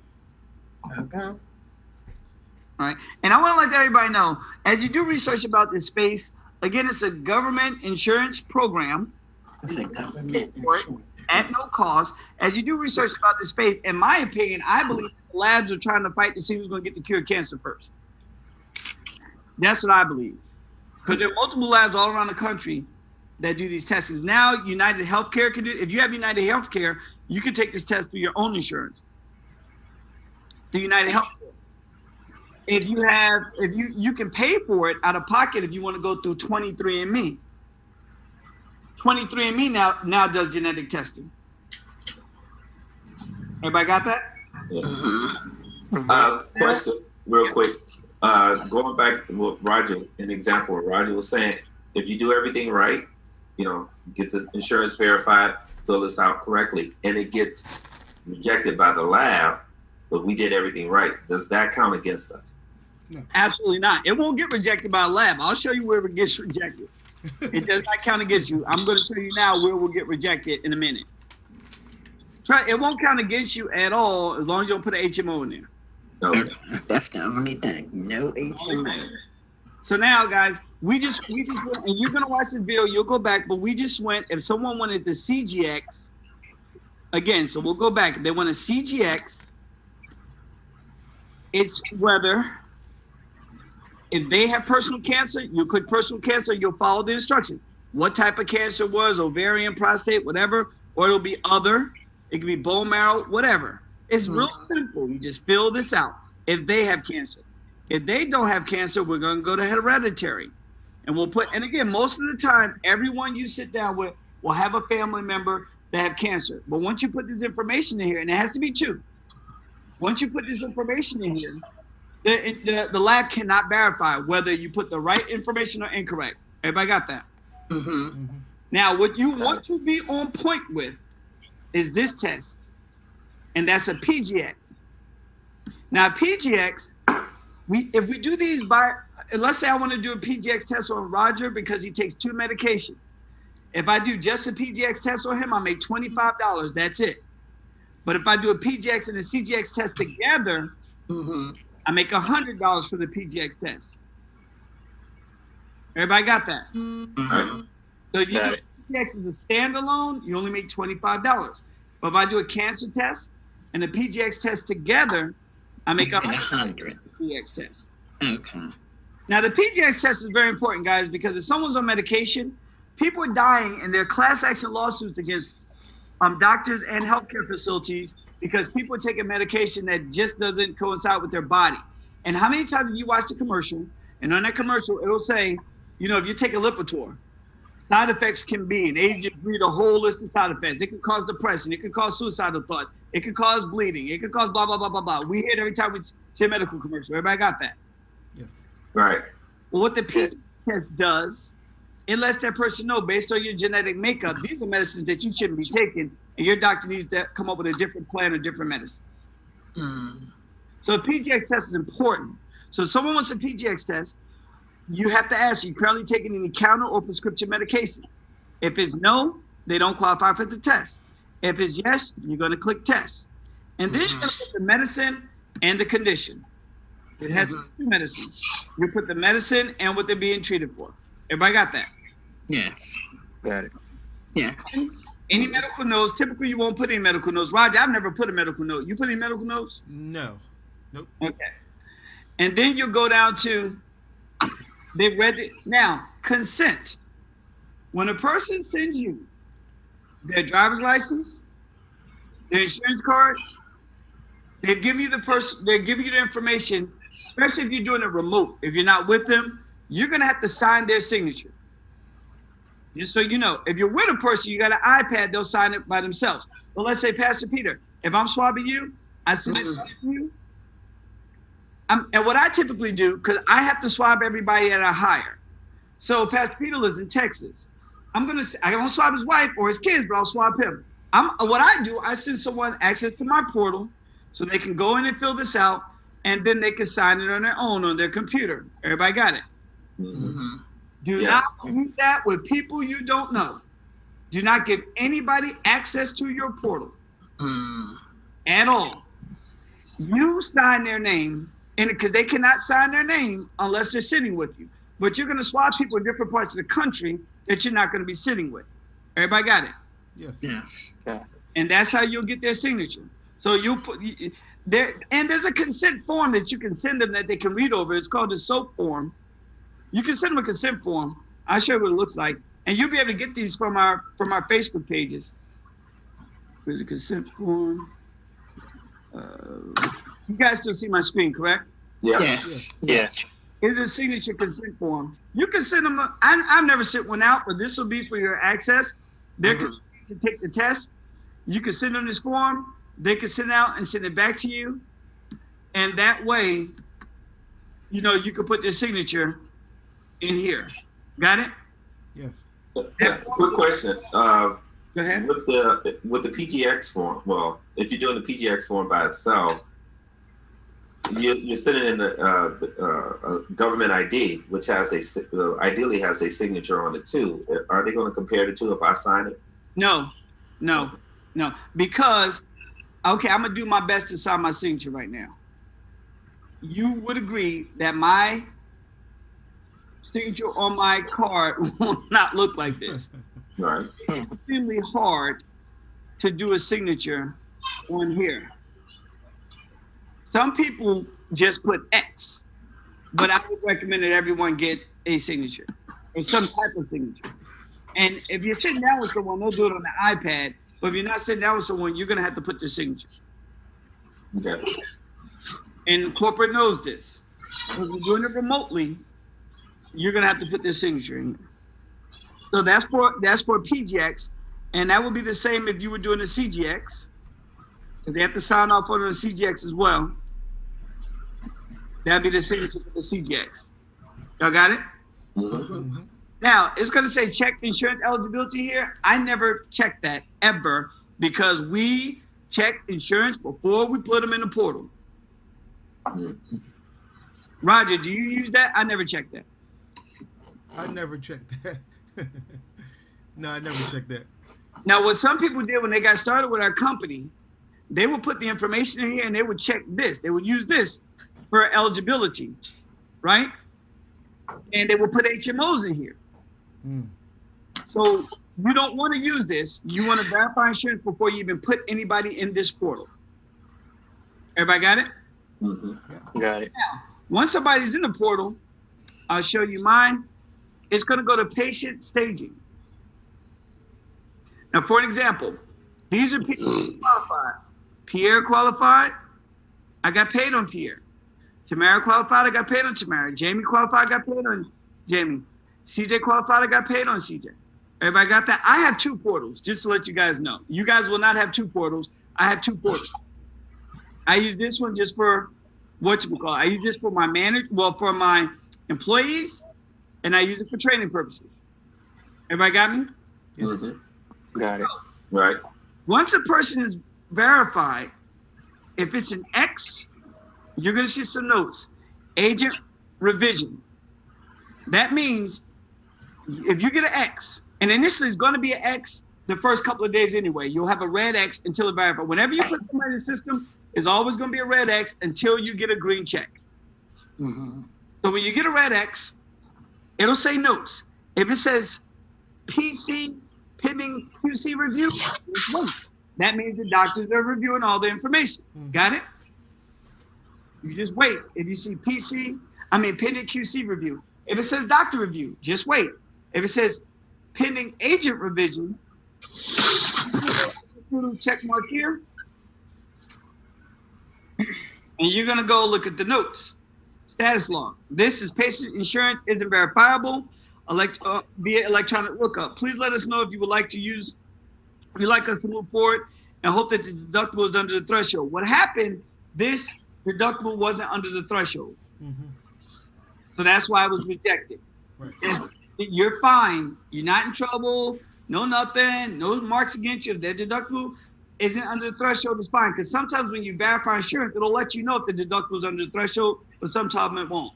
Everybody got that? What's the threshold? The deductible threshold. Oh, what's the dollar amount? Perfect. Let's go there now.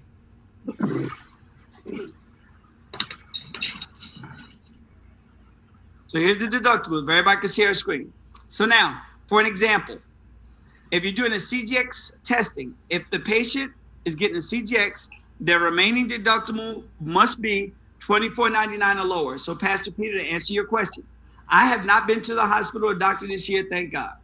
Mm-hmm. My deductible is $3,000. Right. So I didn't qualify because my deductible was $3,000 and I haven't used any of my deductible yet. Okay. Yes. I follow you. So when the company, my manager went to swab me, once I use some of my deductible, I'm going to be re-swabbed and my manager will be able to swab me. So right now I took the test. I can't take the test because my deductible has been met. I have to go to a doctor and use my deductible. I've been a doctor for preventative care, but that doesn't chop up the deductible and there's no money out of pocket. The person has to have lower than $24.99, and we'll find that out when we verify insurance. Because if you call into the company to verify insurance, it'll let you know what their remaining deductible is. Everybody got that? Mm-hmm. Yes. Got it. If the deductible is over $2,499, it's going to give them a red X. It's not going to qualify. Some of them still be cracks, but for the most part, it won't. In any event, your client will not be charged. They'll get a letter that says explanation of benefit. Anybody ever get a letter from the insurance company that says explanation of benefits, but charge is $0? Right. Yeah. They'll get that. And it'll say $0, will be no charge. Now for a PGX, the remaining deductible has to be lower than $499. Gotcha. And again, as everybody see here, we do not accept HMOs. Everybody got that? Yes. Yeah. Got it. So in other words, in your case, once you lower yours, let's say your deductible drops down to $2,100, you'll be able to take the CGX, but still not the PGX. Exactly. And I wouldn't take the PGX anyway because I don't take medication. Right. Exactly. Right. But if I was on medications, I wouldn't be with this portal. Now, guys, once you guys are proficient with this portal, you're going to get access to what's called the Hippo portal. In the Hippo portal, you can take it. I'm going to be tested now. We just found out that in the Hippo portal, my deductible doesn't matter. Everybody get that? But we want everybody to use this portal 90% of the time. And you're going to want to use this portal 90% of the time because you get paid in 3 weeks. With the Hippo portal, you get paid in 60 days. Mm-hmm. Okay, that makes sense. So we don't use the Hippo portal unless it's Blue Cross Blue Shield and TRICARE, and you'll know, or for me. So I can tell my manager, hey man, I'm gonna go ahead and use the Hippo portal because my deductible won't matter then. I can get swabbed, I will qualify, but he's not gonna get paid on me for 60 days. Wow. But the Hippo portal will allow me to get swabbed because my deductible won't matter with the Hippo portal. So if you bump into somebody who has a deductible, they don't qualify here, then we go to the Hippo portal. But you guys will not get access to the Hippo portal until you understand this portal. Everybody got me? Yep. Yes. All right. So if you have Blue Cross and Blue Shield right now, you just gotta get their information and hold off until you have access to the other portal. Roger, anything I miss out on the dashboard so far? No, I think that was on point. Everything was pretty on point. What I'm gonna do, guys, well, Roger, do you have anybody in your dashboard that you have documents on right now? So I can show them. Would you mind? Let me see if I. Probably not on page 1, but page 2. Could I log into yours? Sure. Thank you. All right, guys, I'm gonna show you something. Because you have to print out forms. Roger is one of the top agents in all of AHS. He showed you over $7 grand, ladies and gentlemen. And wait until we can go back and swap for heart disease. So under PG state, you see all these, Roger's only had 2 people, and there's only 1 person that got rejected. It was just put in there twice. And Roger, why was she rejected? Was that in the beginning? Probably HMO? That was the very beginning when my first one, she had Medicare, but she had another insurance that was that overrode. It was an Advantage that overrode that, and that was an HMO. Gotcha. Because sometimes Can you repeat that? I didn't hear that. Yep. Go ahead, Roger. There go a document right there. Now some of these are duplicates. That's why it was rejected. Right. So Pastor Peter, this is what happened. So when people have Medicare, when they have Medicare, A or B or Advantage, they can have a supplemental insurance. That supplemental insurance may be an HMO. Right. Gotcha. Thus, that person will get rejected. Okay. HMO will override Medicare Advantage or Medicare A and B. Okay. But you'll be able to know that by verifying insurance through corporate. Okay. Or through the Medicare portal. Now, guys, this is very important. So Roger has somebody, Stacy Moulton. Roger, you brought her stuff here yesterday, though, right? Right. So that tracking number has to go in there, correct? When they're Right. shipped out. Yep. We're gonna show them right now, guys. So this is what happened. So Stacy, all these other people, Roger's been paid on everybody else. But Stacy, he just swabbed her last week. So he brought a swab bot to my house. So when a person swabs, okay, back up. After you verify insurance, these are steps. Write this down. After you get your client, verify insurance, put their information into the portal, you do not swab them until you get a green check. Okay. Everybody got that? Uh-huh. These swabs cost $40 a swab. I thought at one time they said they were $40 a swab. You do not want to waste swabs. And Roger will tell you, and he hasn't attested this. If people, we won't even, you get your swabs from me.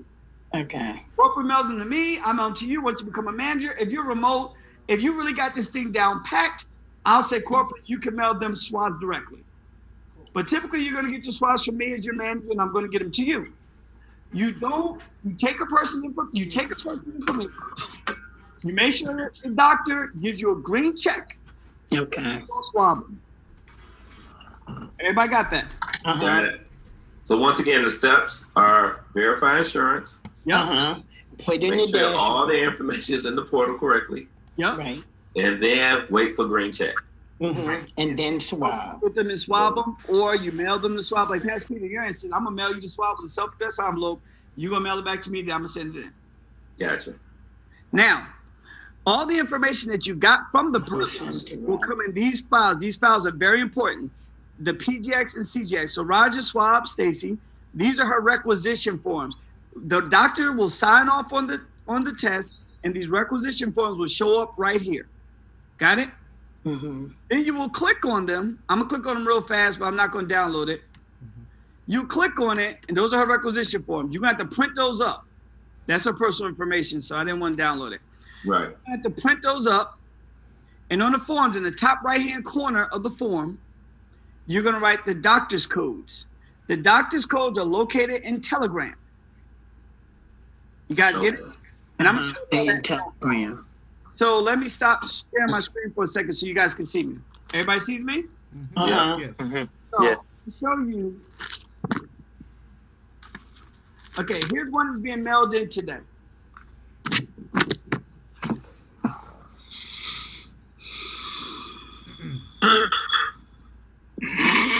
Oh, okay. His swabs are getting to me today. I'm like, huh?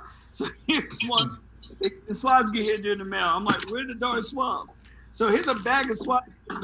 4 grand of swabs here, right? So let me open one. Has a swab in it.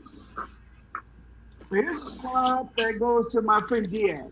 So Diaz, he swabs Mr. Diaz. So Diaz works with us as well. So he lives in North Carolina. So he mails me his swabs. There are 2 people that he swabs. They'll go in the bag. We have medical bags, hazmat bags. The swabs will go in the bag. This is what the swab looks like before with no serum in it. This is what swab looks like with nothing in it. Video swab.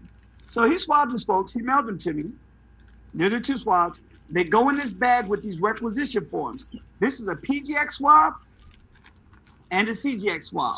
I don't handle swabs without gloves once they go in the bag. So this is a PGX swab and a CGX swab. Inside the bag are the requisition forms, those downloads that I just showed you.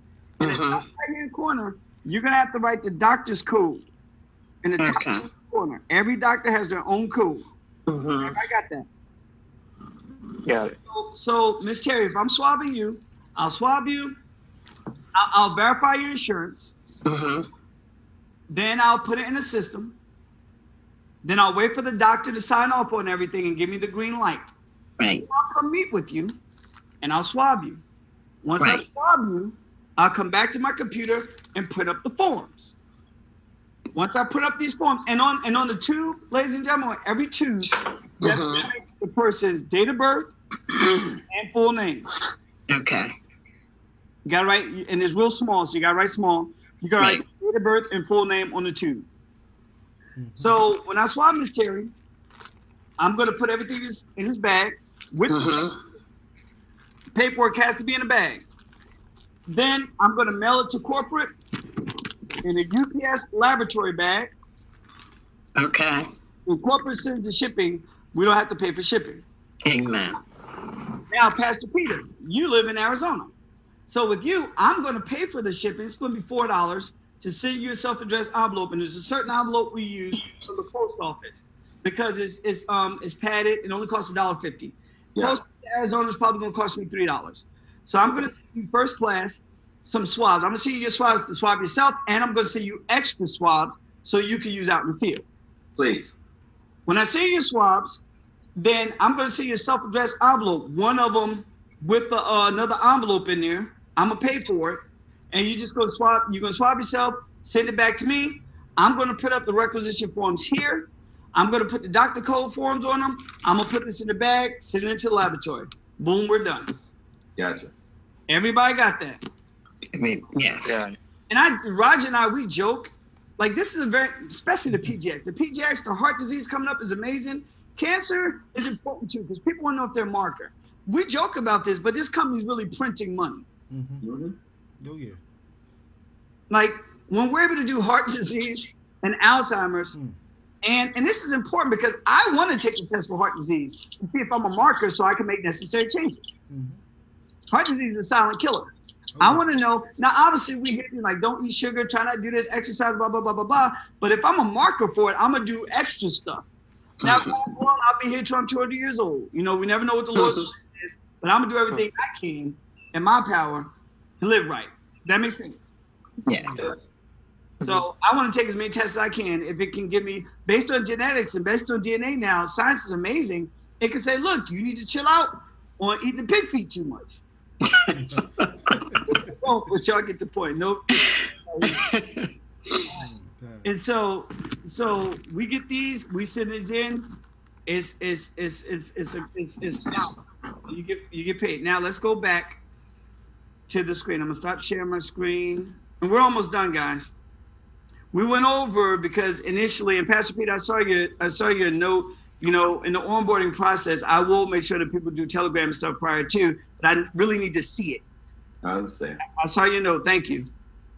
All right. So let's go here. Roger did that. Roger made sure everyone was Telegram prior to, but then we still got to add to the thing. So it would have been much quicker. We probably spent 15 minutes on that, which we didn't have to. So, okay, guys, we're back here. We're out of the portal for now. We'll go back to it. So now, later on today, our IT department is going to send everybody an email. Mm-hmm. And you guys, you can go to the site, but you cannot get in. You have to get your badge. You have 3 days to get your badge. Badges cost $25. Go get your badge. Once you get your badge, it's going to show up in corporate's thing. Let me know that you got your badge, so I don't have to ride you for a badge. Don't get your badge, you don't get paid. You got 3 days to get your badge. It's $25. All right. Mm-hmm. Here, you get an email to go grab your badge. Let me pull up the script. So this is what I do. We have a script here. The script works great. We have what's called the passive script. Let me pull this up. All right, everybody see my screen? Yes. Yes. Yeah. So this is what I typically do if it's one of my cousins, friends, or whatever. First thing you do, you're gonna take a picture of your badge and your HIPAA certification picture. Same picture you sent in with your paperwork, take a little picture of it. So let's say I'm swabbing Russell, who's on right now. Russell's a friend of mine. I'm gonna text Russell a picture of my ID badge and a picture of my HIPAA certification. Then I'm gonna call Russell. You know, well, hey man, how's the family? You know, blah, blah, blah, blah, blah, our regular talk. Hey, did you get the text that I sent? He's gonna say yes. I'm gonna say, I just started a new job with a cancer research and prevention company called Advanced Healthcare Solutions. They believe that the test will help save lives and prevent more people from getting cancer. I took the test and it was pretty simple, and I'm glad I did. Would you mind taking the test? It will help my job, and obviously it's very important, you know, to help with cancer. You don't have to say cancer sucks, but you know, that's the slogan now, cancer sucks. And they just wait for their response. Now, this is very, very, very important. Based on insurance, we cannot offer monetary gifts for swabs. Everybody got it? Yes. However, you can give a gift. I give a Visa gift card, but this says optional. You do not have to give a gift. You don't. Some people do. I give a Visa gift card for a disclosed amount. I'm letting you know right now, it's under 50 bucks. Okay, but it's a gift card. You can take someone out to lunch, so on and so forth. But with Medicare is the biggest problem. With Medicare, you can't incentivize at all. I want to make that very clear. And every once in a while, Sandra's going to post on Telegram, no gifts or swabs. Got it? Mm-hmm. But if anyone has an insurance license, if you're insured, it'll say that you give a gift to someone. Let's say you're doing HR insurance. You can't give one gift to somebody because they took the policy and somebody didn't. You have to give everybody the same gift. That's how it works if you're insured. You do like corporate insurance. If you're going into an employee's office, you have everybody there. It's open enrollment. You can't say, hey, it's open enrollment. You take this test, I'll give you a trip to Mexico. You have to give everybody a gift. So it's real sketchy when it's giving gifts. So in writing here, that's why it says optional. Don't offer anything monetary, okay? Some people don't offer anything at all. I'm just letting you know. I got agents like, I'm not giving anybody anything. I'm just taking the test. Me, I do it. You know, I say, if you take the test, you'll get, you know, blah, blah, blah. But we can't put in writing or tell you what to give because based on insurance laws, it's only certain things that you can give. Does that make sense? Yes. And this is for people you know. If you are doing a health fair, and you're at a health fair, we do a lot of health fairs, don't give anything. This is called a passive script for people you know. Okay. If you're in public at a health fair Okay. They'll send doctors to be there with you as well. Don't offer anything, not a piece of candy. Okay. Test. Has everybody got that? Yes. Got it. This is for people you know. Because you can offer things based on insurance, but it's real sketchy. For those who are insured with insurance, you know this. You can offer things, but it's just real sketchy. So if you're at a health fair, don't offer anything. Just get them to come over to your table. Like, you can do raffles. But you cannot offer individual things. You can do raffles to get people to come to your table, but you cannot do anything to get them to take a test. Okay. Everybody got that? Yes. All right. So then you say, okay, now here's the script. Okay, let's see if you qualify. Then you just start, and the reason why we're asking these questions in this order, because we're asking people up front, well, hey, what's your insurance? That seems a little intrusive. This walks slowly into saying, okay. So the first question, okay, let's see if you qualify. Have you ever had a family member have cancer that you know of? They'll say, yeah. What's your relationship to them? Have you ever taken a cancer screening test? If they've taken a cancer screening test before, you cannot give them the test. This is a once-in-a-lifetime test. So if you if a person has taken this test before, you cannot administer this test. This is a once-in-a-lifetime test. Does everybody got that? Yeah. And for clarification, when you say cancer screening test, you're talking about a genetic cancer screening test. Yep, the CGX. Okay. Now, obviously, guys, once we're able to offer the heart disease test and the Alzheimer's test, Yes. this is going to be modified. Yeah, exactly. So now you'll ask them, do you have an HMO or PPO? And they'll let you know. They said HMO right then and there, done. Yeah, you know you can't do it. Hey, Do it. hey, I have a question. Yes, sir. Hey, if this is Kavika Rich, if they have done a cancer screening test, but they haven't done the heart test, then you can still do the heart test, even though the heart test alone doesn't pay the same thing, and they say it's not as cost effective. You can still do the heart test when we're able to do it. You'll make $300. That's not. Yeah, that ain't. Oh, what about the pharmacy test? That's $100. You can still do that. Okay, that's $100. Now that's $100. both of them. So let me back up. That's You 20. do both of them. Yeah, it's 100. That's 25 by itself, though. Right. Okay. So Yep, so yep, you yep. ask me, if you ask me and I say yes, I've had this test before, the cancer screening test, then you can say, well, hey, do you want to take the medical one? And you can make $25. Got it? Got it. Yep. Guys, go ahead. Okay, I thought you had another question. But guys, again, no HMOs, no HMOs, no HMOs, no HMOs, no HMOs. No HMOs. I'm going to email you guys the script so you'll have this script. So let's go back, because we're winding down on some things. Let's go back to PowerPoint. Okay. Again, guys, The badge. by the end of I today, need to get my badge. by the end of today, you guys are going to be emailed the link where you'll be able to log in here and get your badge. Got 3 days to get your badge. All right. Let me read. These are some important. So, AHS prospecting. You can reach out to people you know, obviously. You can organize events with large groups. You can participate in expos, health fairs. You can contact senior citizens facilities and senior apartment complexes. You can. You can get referrals from people that have been tested. However, based on insurance, the referral must call you. So, Ms. Terry, if I swab you and I say, hey, can you go swab Brahim? Technically, Brahim is supposed to call me. Okay. That's my friend. If you give him as a referral to me, which you wouldn't, you're going to swab on your own, I'm going to call him. But technically, the referral is supposed to call you because we cannot solicit people. Everybody got that? Yes. Now, you cannot solicit. Wait. Can you repeat that again? Because so in other words, if you swab me and I know of people, I can tell them to call you, but you can't call them. Yeah, by Medicare, I can't call them. By Medicare, but the other one? With other insurances, you can, but the fact that we take Medicare, we just got to tell you guys the stipulations. Okay. Got it? Medicare, you can't call. It's considered soliciting. Right. And because we accept Medicare, with Medicare, you do anything fraudulent, they lock you up.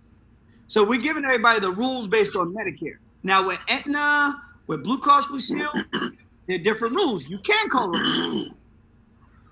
Got it? Okay. The next thing here, you cannot solicit Medicare beneficiaries. You cannot approach people in the street. You cannot make cold calls or use a calls list. And you cannot contact assisted living facilities. Got it? Because unfortunately, some people in assisted living facilities, they do not have power of attorney over themselves. You can't.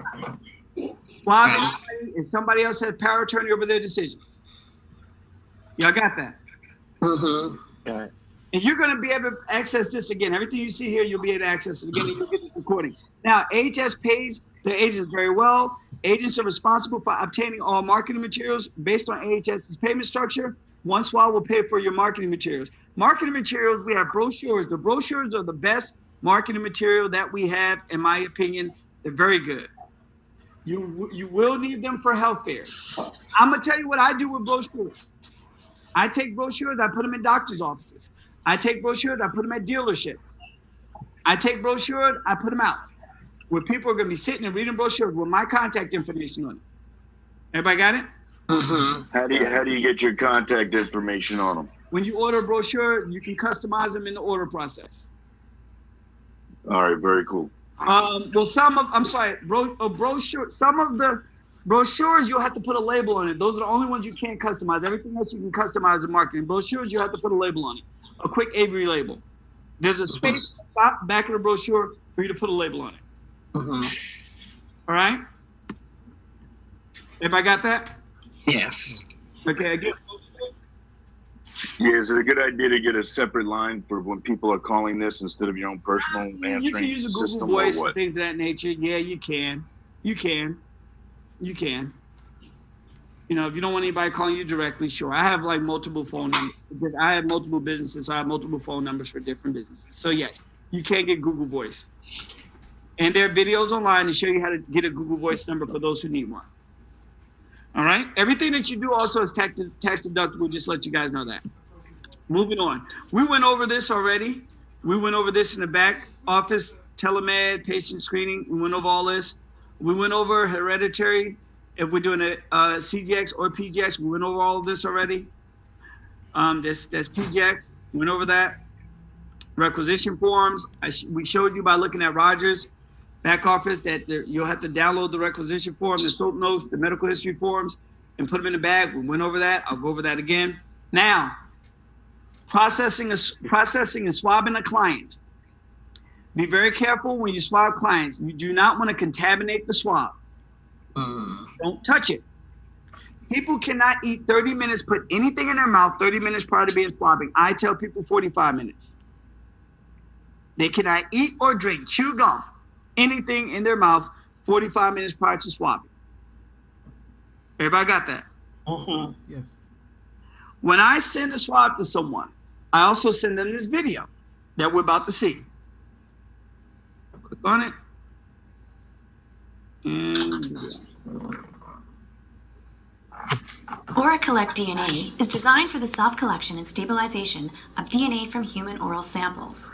Each Aura Collect DNA packaging contains one collection kit for single use. Donors should not eat, drink, smoke, or chew gum for 30 minutes before collecting sample. Open package from the end with the Open Here arrow. Remove collector by its handle from the packaging. Ensure the sponge tip does not come into contact with any surface prior to collection. Place sponge as far back in the mouth as comfortable. Caution should be used when inserting sponge into mouth to avoid choking. Rub along lower gums in a back and forth motion. Gently rub 10 times in total. Repeat rubbing motion on opposite side along lower gums for another 10 times.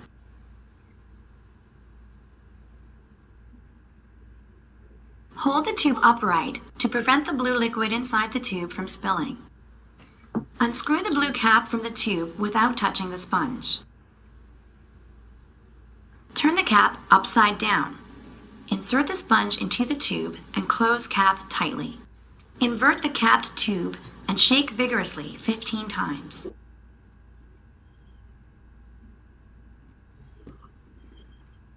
OraCollect DNA is an easy, non-invasive way to collect and stabilize DNA from human oral samples. That's simple enough. You guys will have this video as well, and obviously you're going to get this recording. And they're not wearing gloves, so I guess it's not necessary to wear gloves. No, they should. I'm wearing them. I will wear them too, but I I'm see that they don't have them in that video. That's just a video, bro. Non-latex. Okay. Yeah. Yeah. That's what I would recommend. And for an example, now. But I guess it's because they're doing it to themselves. Maybe I don't know. Right. But I would. Gloves to swab themselves. Now, for an example, team members drop off swabs for me all the time. I never open his bag. You got me? When somebody swabs to me, they send his bag. If they didn't put the right information on this, they're not getting paid. I don't correct anything. When it's in his bag, if I do open the bag, I got gloves. I would use gloves to open the bag, but I don't open the bag. Got it? So right. just to be safe. Now, so before we send you our first few bags, it's probably good to send you a photocopy of exactly what we're sending in that bag to make sure that it's done correctly. No, you don't. You'll watch this video again. It's fairly okay. Yep. Right. Yep. Now, this is what a swab looks like. We get our swabs. You get your swabs from me or your manager, or you get them from Vernon. Once we establish a relationship and we let Vernon know it's okay, Vernon is one of the owners. Vernon will send you swabs until we understand that you are proficient with using everything. Get your swabs from us. Once we find out that you are proficient, you will have your own lifeline with Vernon. Vernon will send you swabs, and everything will be good. Everybody got that? Yeah. Now, also, when you get these UPS packs, every once in a while, you might get one that's defective. So always check the size of them. And I always check the size because if they size sometimes are open. So we've had that happen when we had to, retape a bag. Got it? Timesheets. Take note of this. Well, this is what a timesheet looks like. As it currently stands, you have to know how to use Excel. And all you have to do is just fill in some fields. If you don't know how to use Excel and you don't have Excel on your computer, you can use Google Docs. There's a video on YouTube that shows you how to use Google Docs. So you have to use Excel. Let me show you guys something. So I have timesheets that are sent in today. Here's a timesheet that's going in today. On your timesheet, these are all team members who have swabs in. I did 3 personal swabs. Here's swabs that got dropped off or mailed to me today. And there are more swabs that I'll be adding to the timesheet once I go meet up with somebody today. Everybody got that? You'll fill in your timesheet. Your supervisor will be me or will be Roger. You'll put your name here. Well, no, your timesheet will look different. That's the supervisor timesheet. Sorry.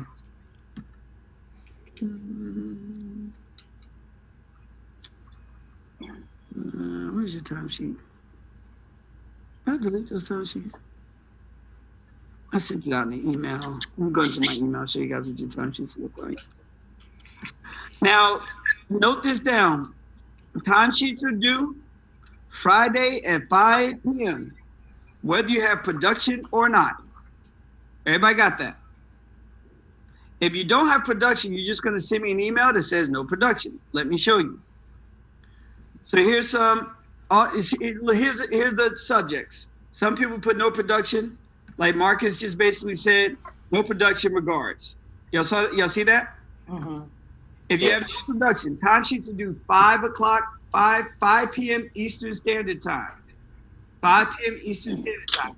If you're at work, you don't think you're gonna be able to get in, send your timesheet in early. If you don't have any production, just send it and says no production. Like Jennifer, she had production here, so she sent the timesheet in. Timesheet here, and this what an agent timesheet looks like. She put me as the supervisor. Okay. She put her name. She put her person's name, last name. The laboratory that we use is called Elite. They're being shipped out today. And her timesheet does have a tracking number on it, but I gave her her tracking number. She sent it to me prior to the tracking number. But the tracking number is on the master sheet that I sent in so you guys can get paid. Everybody got that? So she sent me her timesheet. This is $700 worth of swabs here. There's 2 swabs. But she didn't have the tracking number because she mailed them to me so I can mail them to the lab. Okay. But if she would have had a laboratory bag at her house, because corporate sent her a laboratory bag, she would have put the tracking number right in here. Everybody got that? Yes. All right. Yeah, so No, for go ahead. me, I'm sorry, go ahead. Yeah, I'm in Excuse me. Hawaii. Go ahead. And so, wow. I'm in Hawaii, so am I sending my timesheets back to the mainland or directly to someone or to the laboratory all the time? Now you're in Hawaii. We're going to get things set up where everything comes to you and it goes directly to the laboratory because it's very expensive to ship from Hawaii. Yep. So we're going to have corporate send you things directly, and then you're going to send yours directly to corporate. Okay. You will not have to mail anything to Roger or me because you'll be paying out the wazoo to do so. Right. And then if I'm sending individuals back on the mainland their package and putting a return address in them, should I have them return them to my manager in the mainland versus back to me here? Yes, absolutely. Absolutely. So, perfect. If you're sending something in Texas, you ship it to them, then you put a self-addressed envelope so it can come to Roger or come to me. Absolutely. Okay. Absolutely. Now, want everybody to take this note, very important. New York, anyone in New York, we only accept Medicare in New York. That's it. New York doesn't take any insurance except for Medicare, PPO. Everybody got that? Yeah. New York doesn't take any insurance except for Medicare, PPO. All right? Now, lastly, and we're pretty much done. Oh, no, we're not done. Some documents I got to show you guys. Very important documents.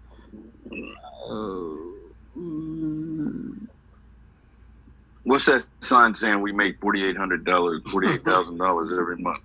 Actually, I have to change that. That was a goal of mine to make $1,000 a month. 84,000. But I surpassed that 4 months in a row. I made over 100 grand. So I need to change 125,000. It's just an affirmation I stuck around my house for a while until I was making over $100,000 a month. All right, so what we changing it to? I'm changing it to 125. Go 150. Oh, thank you. So here's some requirement, guys. So all of you are going to be emailed this today. Okay. Your badge, you must order your badge within it's 3 days, but it's 2 days, it's 3 days. But you must order your badge in 3 days. Time sheets are due Friday by 5 p.m. in your time zone. In your time zone. Mm-hmm. In your time zone. Let me make that very clear. Time sheets are due 5 p.m. in your time zone, not Eastern Standard Time. So Pastor Peter, 5 p.m. your time zone. Oh, wow. I got it down, baby. Okay. Your time zone. So Hawaii. 5 p.m. is going to be 5 o'clock. It's just an email. Well, it's going to, on the East Coast time, that email will get to you sometime around. It don't matter. It's an email. It's not going to disturb anybody. No.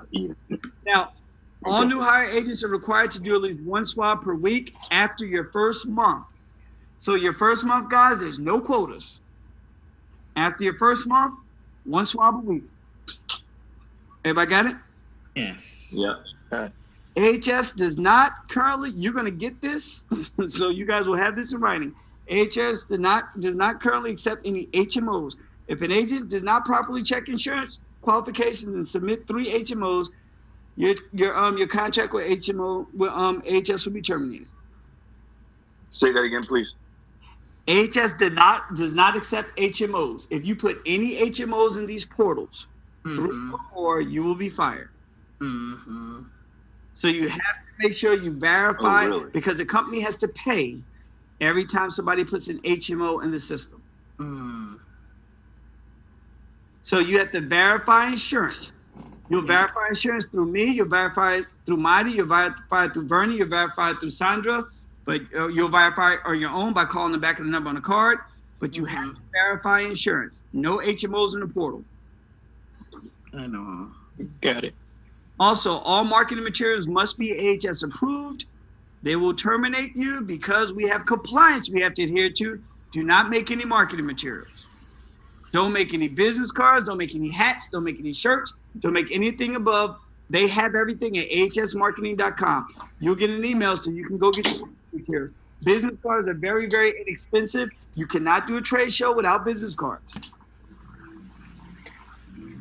AHS are required to have Telegram and Facebook, which everyone has, because that's where 100% of the communication takes place. Everybody got that? Yes. All right, so I'm going to stop this. You'll get this form.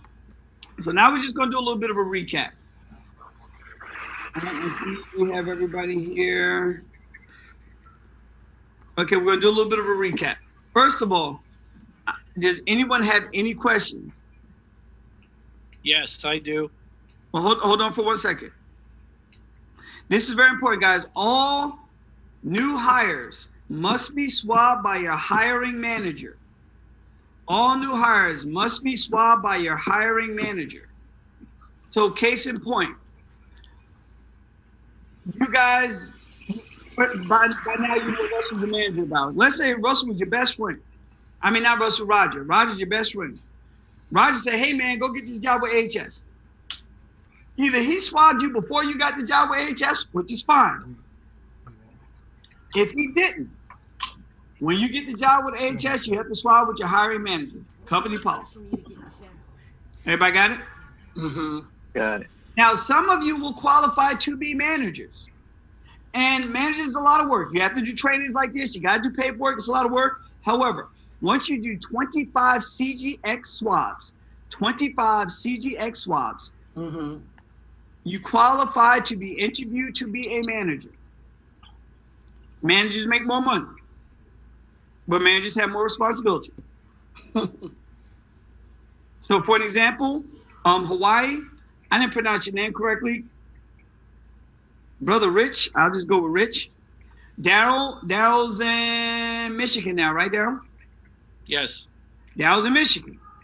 You know, I've known Daryl for a while. I'm sure he can knock this out. Daryl will probably soon be one of our managers. Just giving an example. You know, we don't have a manager in Michigan. Now, we can have a manager in multiple states. Hawaii, we definitely need a manager like yesterday. So get your 25 swabs out of the way so you can become manager. That's for everybody. That applies to everybody. A manager can hire anywhere in the country. You don't have to hire in your territory. Everybody got that? Manager's more responsible. Let me close my door. The wild heathens have awakened. Yeah. Oh boy. All right. So managers is manager position. I would recommend it, but it's work. Okay, let me not say I would recommend it. You have to get in timesheets. You got to fire people. You got to hire people. Like, unfortunately, tomorrow I have to fire 5 people. You know, and just to let you know why they were fired. 5 of them. They did not turn in timesheets 4 weeks in a row. Benito. And I know that sounds crazy, but I have a job to do, and I have a job to do. They have a job to do. Get your time. Some people, like, I start to get time sheets Wednesday and Thursday. People set alarms on their phone, and again, even if you don't have any production, you just send a quick thing in. Not a text message. I have to take the emails, put them on the form, and send them up to corporate. Roger has to take the email and the form, send it to me. But make sure you turn your time in. And the reason why they're so adamant about communication is because you're out in the field on your own. The clock, nobody's doing it. They need to make sure that the resources that they've spent to get you hired, to send you swabs, to make sure you're able to go do your job, they need to make sure that their money's not going to waste. So all they ask is that you turn in your timesheet or acknowledge Friday by 5 p.m. whether you have production or not. Real simple stuff. Any questions? It's question time. There's no wrong question. And then I'm gonna do a real quick recap. Any questions? So our first time I she will got be one. this Friday, right? Hold on. That was Henry. Go ahead, Henry. Say it again. So our first time she will be this Friday, right? First timesheet. Yeah. It will be next Friday for you. Yeah, because Okay. we just, Friday we haven't, not this Friday, next Friday. Yeah, Friday coming Okay. up. Anybody else have a question? Yes. In the back portal that you were talking about, it says you have to have the 2 doctor checks that go green before you can do the swab. How does that work? What's the time frame of that? And how does that work with like at a health fair? Can you just Perfect. So I'm at a health fair, right, Daryl? I'm at a health fair. I'm collecting information, so on and so forth. I collect your information on the spot. I can't verify insurance on the spot. So I'm just collecting your information, blah, blah, blah, at the health fair. When I get home, I'm going to verify the insurance. And then I'm going to call you back. Then I'm going to put it in the system. Mm-hmm. Once I verify in the system and it's green, then I'm going to connect with you to get your scores. so then that's either you do the swabs directly with them, or I mean after you send it out to them, or you go meet up with them after. Right. And if it's not green in the back office, Don't do it. No swab. You got it? Sometimes it could take a doctor. I'm letting you guys know. Sometimes it can take a doctor up to 7 days to verify. If it says awaiting QC, you'll see it. It'll say waiting. That's fine. Just leave it alone. If it says agent revision, that means you need to reach out. You need to read the note and reach out to corporate, because corporate needs to find out why it's not going through with the lab, with the doctor. Got me? And So- one other clarification about the Blue Cross, because the population around this area where I'm currently at is a lot of Blue Cross for the state of Michigan. Right? What portal does that get put through? It don't. They don't take it. No. Once you do Portal, 4 right? swabs, once you do 4 swabs with the regular portal, you will then have access to the HIPAA portal. Okay. There's some exceptions made, but not many. Once the company makes sure that you're proficient with the portal that you brought today, that does not take Blue Cross Blue Shield, Mm-hmm. then you'll have access to the portal that takes Blue Cross Blue Shield. And that's HIPAA. Got you? So if we don't have access for the first 4 swabs, I may have missed this when you first started. Do we still do it and someone else puts it into a system because AHS does take Blue Cross Blue Shield, or we just have to put those folks off? No. So right now, let's say I'm brand new. I don't have access to the HIPAA portal. I'm brand new. Mm-hmm. But all my family members are Blue Cross Blue Shield. Right. I'm going to take their information and get it verified. Mm-hmm.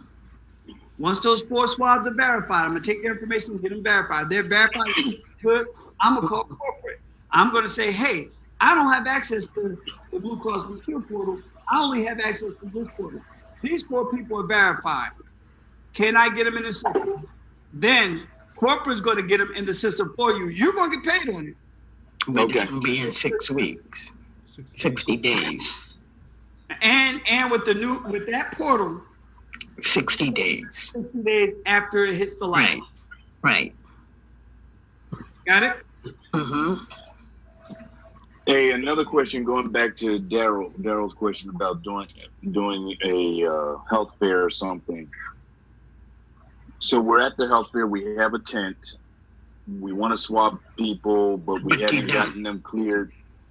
We don't swab at these health fairs, is what No. you're saying? Not at all. Nope, nope, nope. Just information. Now, in the past, we did allow people to swab at health fairs. Here was the challenge. Swabs were being wasted because they weren't getting verified. So I could swab you all day long, and then I go home, put the information tomorrow. You showed me people on the card. You got an HMO. You got Medicare Advantage that has a supplement, which is an HMO. Are you with me? Yep, it don't work. So you cannot swab on the spot. Mm-mm. And so at health fairs is basic. So where is there any environment where we need those tents then if we're not doing it in an open type of environment, or would, if I go to a fitness center, am I putting up a tent? I mean, because this verification takes a while to get. Verification could take 24 hours. It could take a week. We don't swab anybody until it's verified. All right, let me get one quick clarification on this since we're talking health fair. What is the information that we can collect per HIPAA law for at like a health fair to reach? All of the information in that form. Everything that you can collect, all of it. Okay. Now, let me make this clear. There are some instances where the company will send doctors with you to health fairs. If a doctor goes with you to a health fair, you can swab at the health fair. Everybody got that? Got it. The doctor is with you at a health fair, and this is rare. You can swab at a health fair. All right. Any other questions? So when we get this information from people, we can't even give them the packet to do it themselves and send back to us once we get them verified? Or you don't want anything? So I'm at a health fair and I meet someone. I've got to actually mail them that or go out to see them personally in order to get that swab after, these are days, 3 days after the health fair. Now I'm getting them confirmed. Now I got to go and find 100 people that I've seen at the health fair. As it stands now, yes. Wow. Don't do health fairs. Let me say this. We have people Stay away from health fairs. We have people sending in hundreds of swabs a week. This is not a deterrent. We have people sending in hundreds of swabs a week. This has not been a deterrent at all. Okay. So if you make it a deterrent in your mind, it will be a deterrent. But that's what we, unfortunately, no doubt. unfortunately, that's status quo. That's modus operandus. Okay. Anybody else? Any other question? There's no wrong question. You may be muted out if you're trying to ask the question.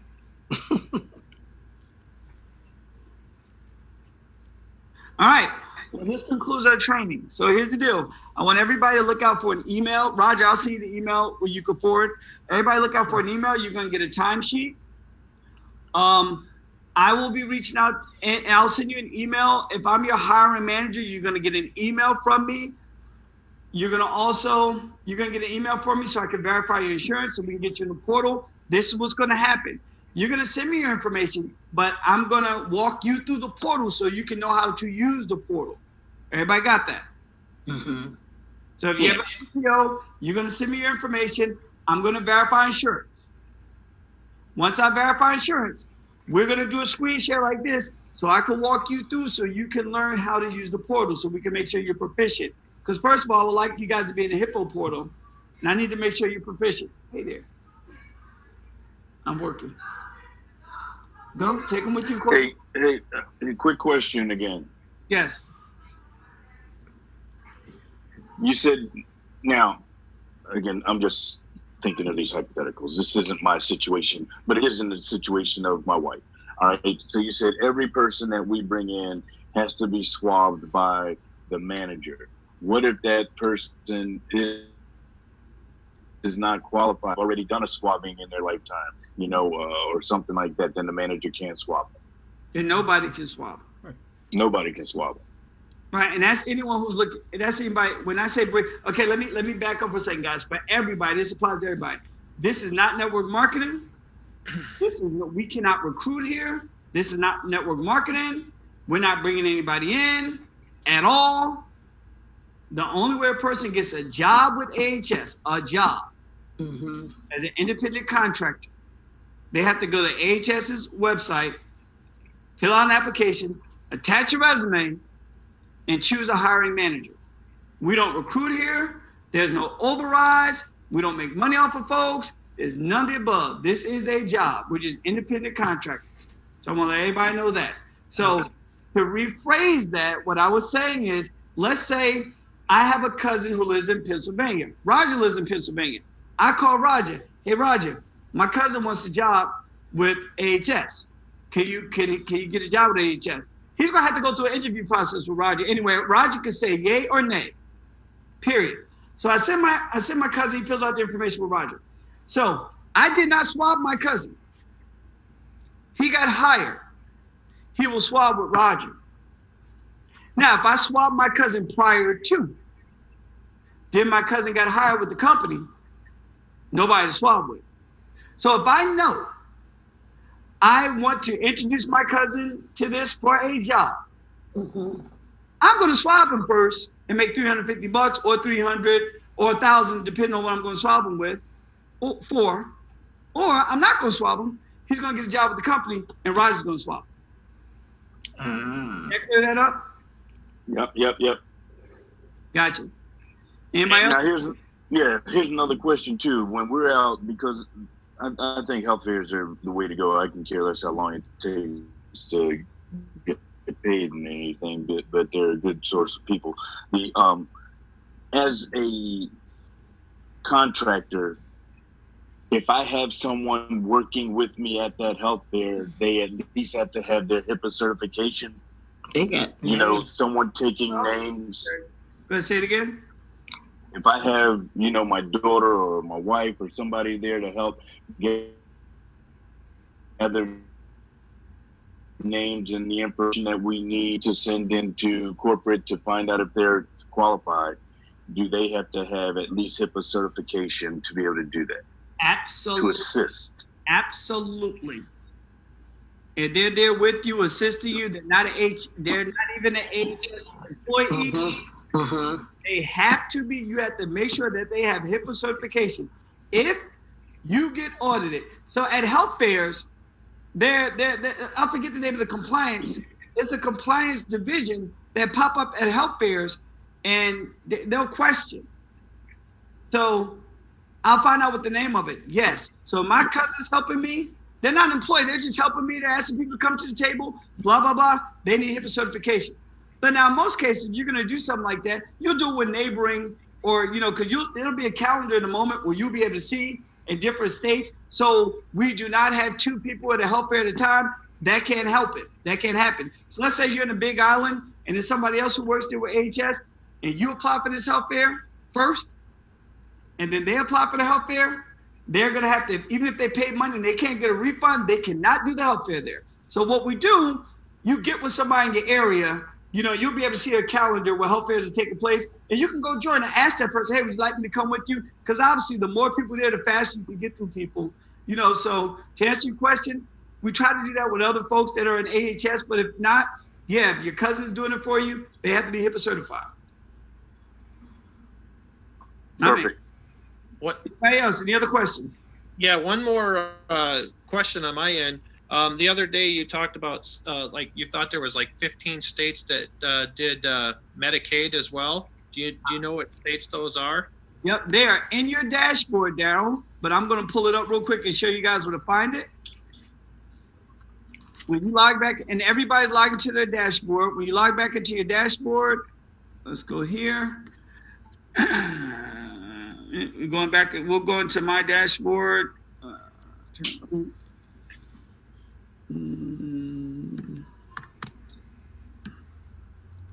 when you go to your dashboard,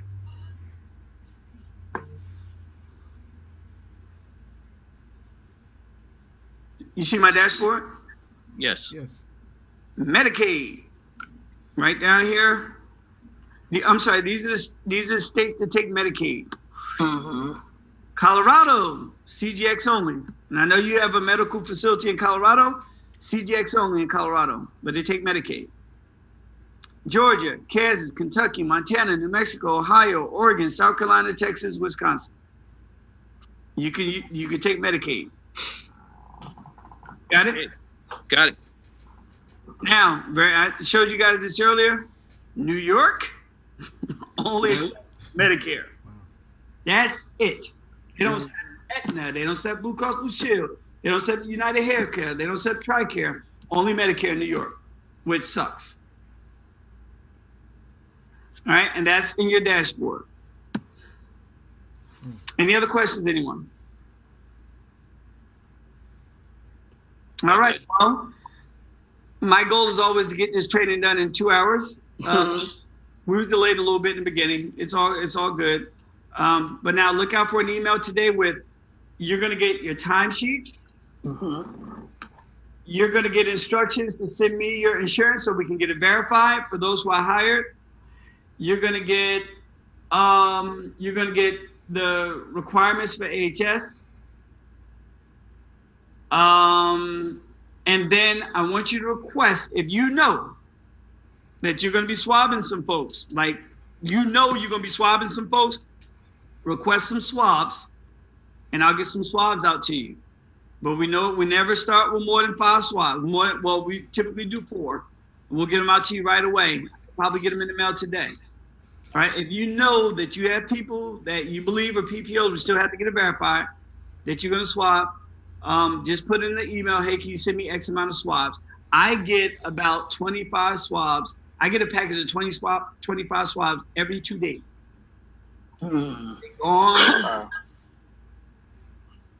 Roger, you have swabs on you, correct? Yes. I just got a package yesterday, 25. So I got swabs, guys. So I have a package of 25. So you got 25? So, Yep. yeah, Well, we so gotta for get our my- badge and Go ahead, say it again. Go ahead, Rich. I Yeah, can't so remember your first name. Sorry. yeah, Kavika, Kwika. The W is like a V. Kavika. My man. V. Question? Yeah, so it's with me being out here and a lot of people I know back on the mainland, will I just kind of get you to forward or get Roger to forward swabs directly to them once I get them service, but you can send a bunch of them out here because I'll be doing people here. So I'll probably need more than 5 though. Right, Roger. And especially for shipping of them, it probably would behoove to get a package to me instead of doing it multiple times. Right, exactly. Now, you and Roger can figure the logistics of that out, but we'll try to make sure it's cost effective to you. Because in my opinion, if you have some people in Texas, if I'm you, this is what I would do. I say, Roger, look, man, I got a couple of people in Texas. I'll send you the money for shipping. Can you ship them from Philadelphia to Texas, opposed to me shipping the swabs to them from Hawaii? Correct. That's what I would do. Okay. But the Very good. Yeah.